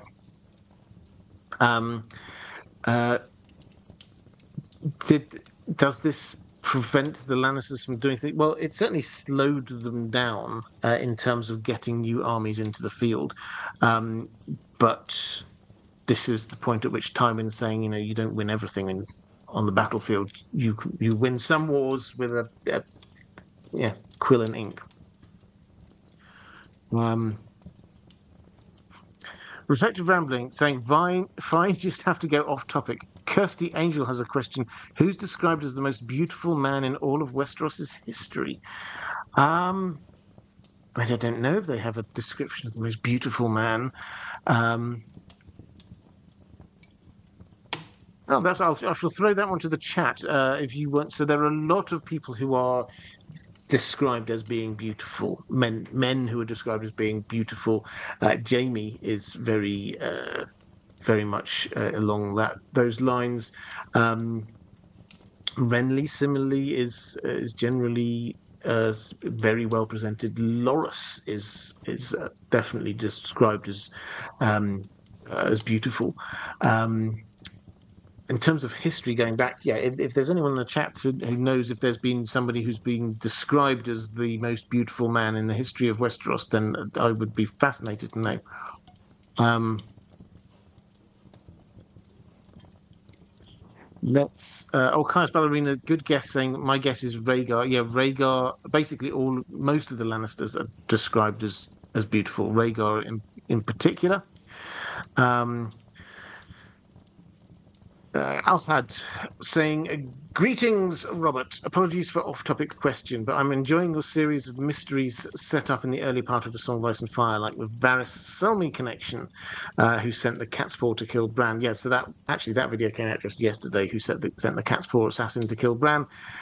With a similar theme in mind, I want to ask the question, when Varys tells Ned about the plot to kill Robert during the melee, was he telling the truth, or was he also manipulating Ned like he did Sir Barristan? Okay, so this is a really, I think it's interesting. So with all the thinking about Robert Baratheon dying, um, we kind of forget about the fact that Varys, quite early on, after Ned had got there, basically said there was a plot to kill Robert Baratheon in the tourney, in the Hand's tourney. He turns up in disguise, goes to Ned, and tells him that, and Ned sort of says, "Well, who?" And Varys kind of responds with, like, "If you need me to tell you who's trying to kill Robert Baratheon, then maybe you're not the man I thought you were." So Ned kind of just assumes, okay, so it's the Lannisters.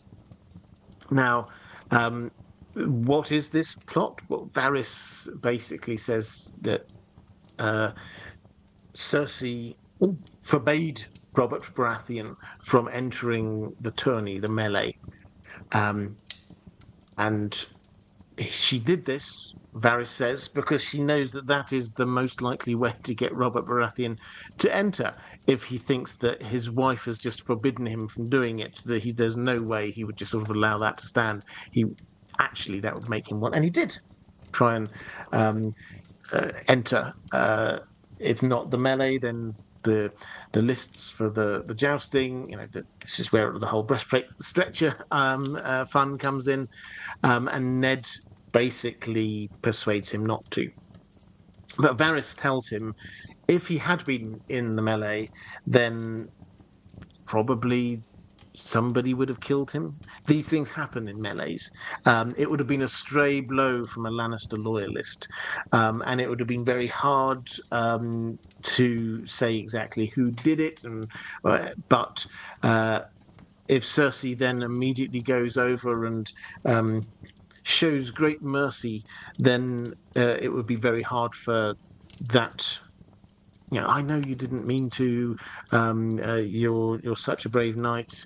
You mustn't, you mustn't beat yourself up about it. That kind of thing. Then the knight would probably be able to get off and then be subtly rewarded later. So that was the idea. There are plenty of people. That Mountain was around at that time. The Hound was there. There are lots of people who could have done it. Um, so was this actually a plot, or was Varys manipulating Ned in some way? Well, Varys was obviously manipulating Ned in some way.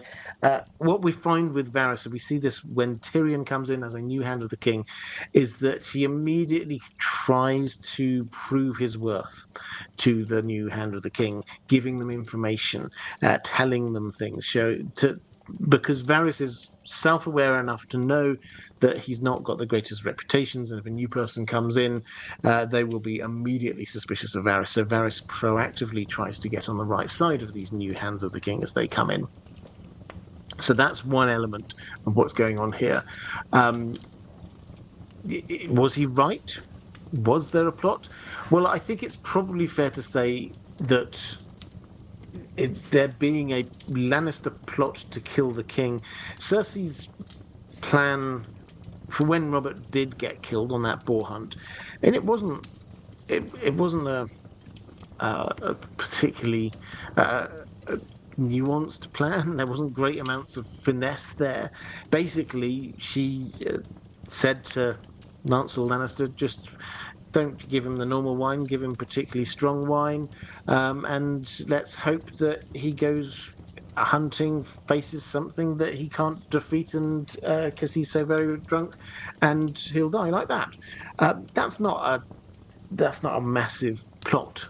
Um, it's just it could very easily look like an accident because it was an accident. He drank too much. He faced down a boar when he shouldn't.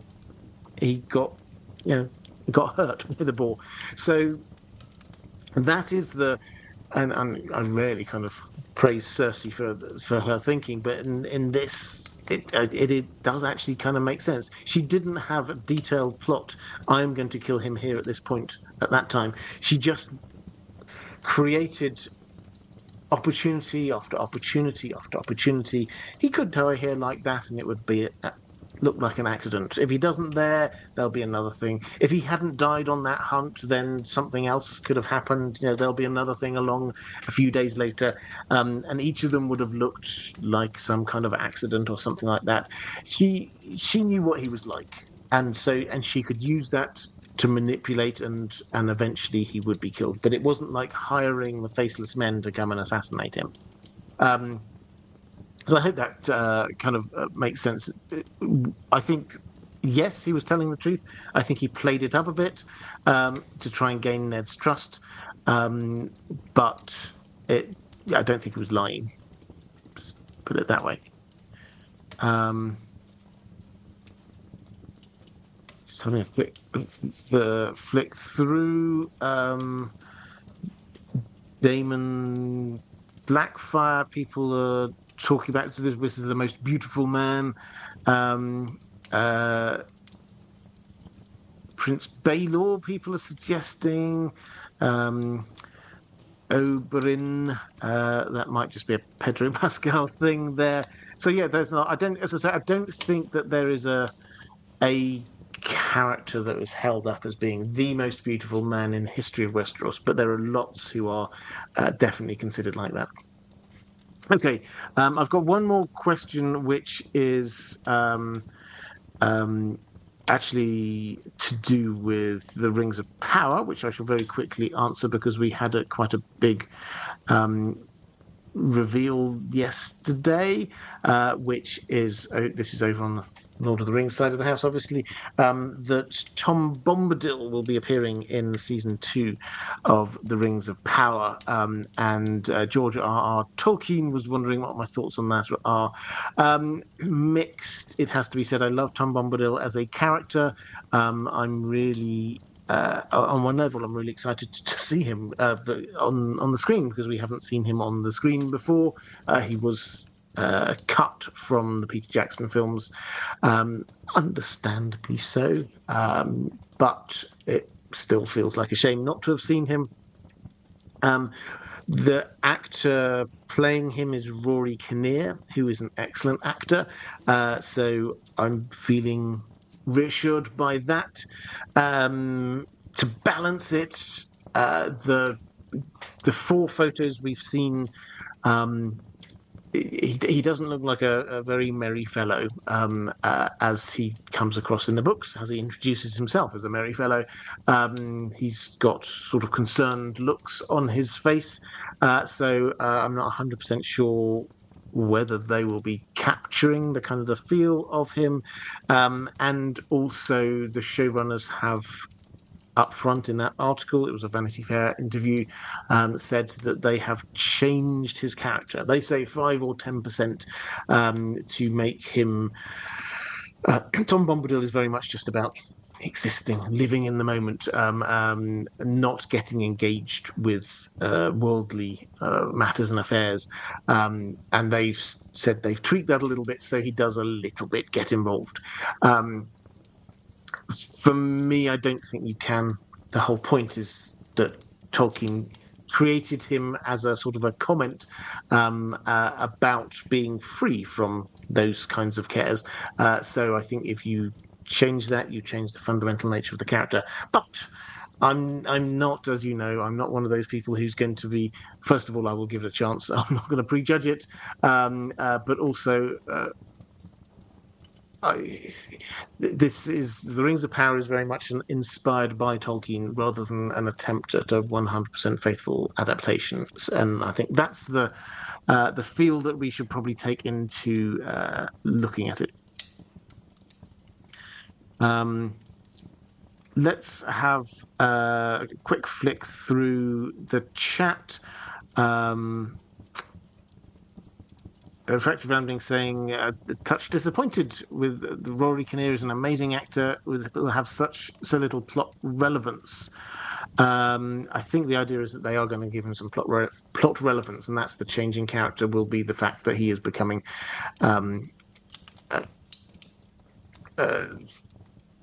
something that was not Tolkien's concept of that character. Carl Parsnark saying, isn't Marjorie's brother a hottie? Loras is indeed, as you say, a hottie. Reflective Rambling saying, I had a guest spot on Fellowship of Fans stream on this. I did, and then the same computer problem that I've had today happened yesterday, and I couldn't get back onto the stream. So if by all means go and have a look at the stream because Fellowship of Fans is wonderful. But if you're going there looking for me, then I'm there for 5 minutes, is what I'm saying. Andrew Kay saying, Westerlands seems especially strict and austere. Why do you suppose this is? Certainly not for lack of wealth and resources. It's not always. So Tywin's father certainly didn't seem strict and austere. The large parts of it are mountainous and hilly, which perhaps sort of create this kind of more austere feel, and parts of it are facing out to the ocean, to where the Iron Islanders may well be coming. So it's really the sort of the bit in the middle that is perhaps has the greater opportunity, and certainly you will find Fair Isle, Rhaena seemed to have found peace there. She seemed to find that a nice place to be. Certainly, if you go into Casterly Rock, yes, it's a big rock on the outside, but inside, I'm really looking forward to seeing it when we do get to see it. But inside, the way that people like Jamie remember it, it's full of treasures. So, yes, sort of strict and austere on the outside, but inside, perhaps less so.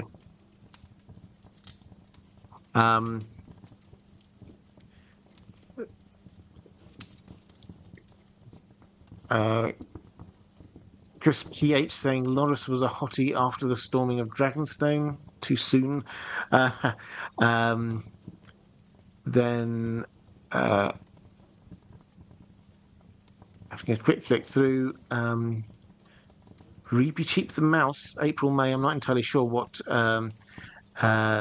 that's in connection with, but yeah, the Narnia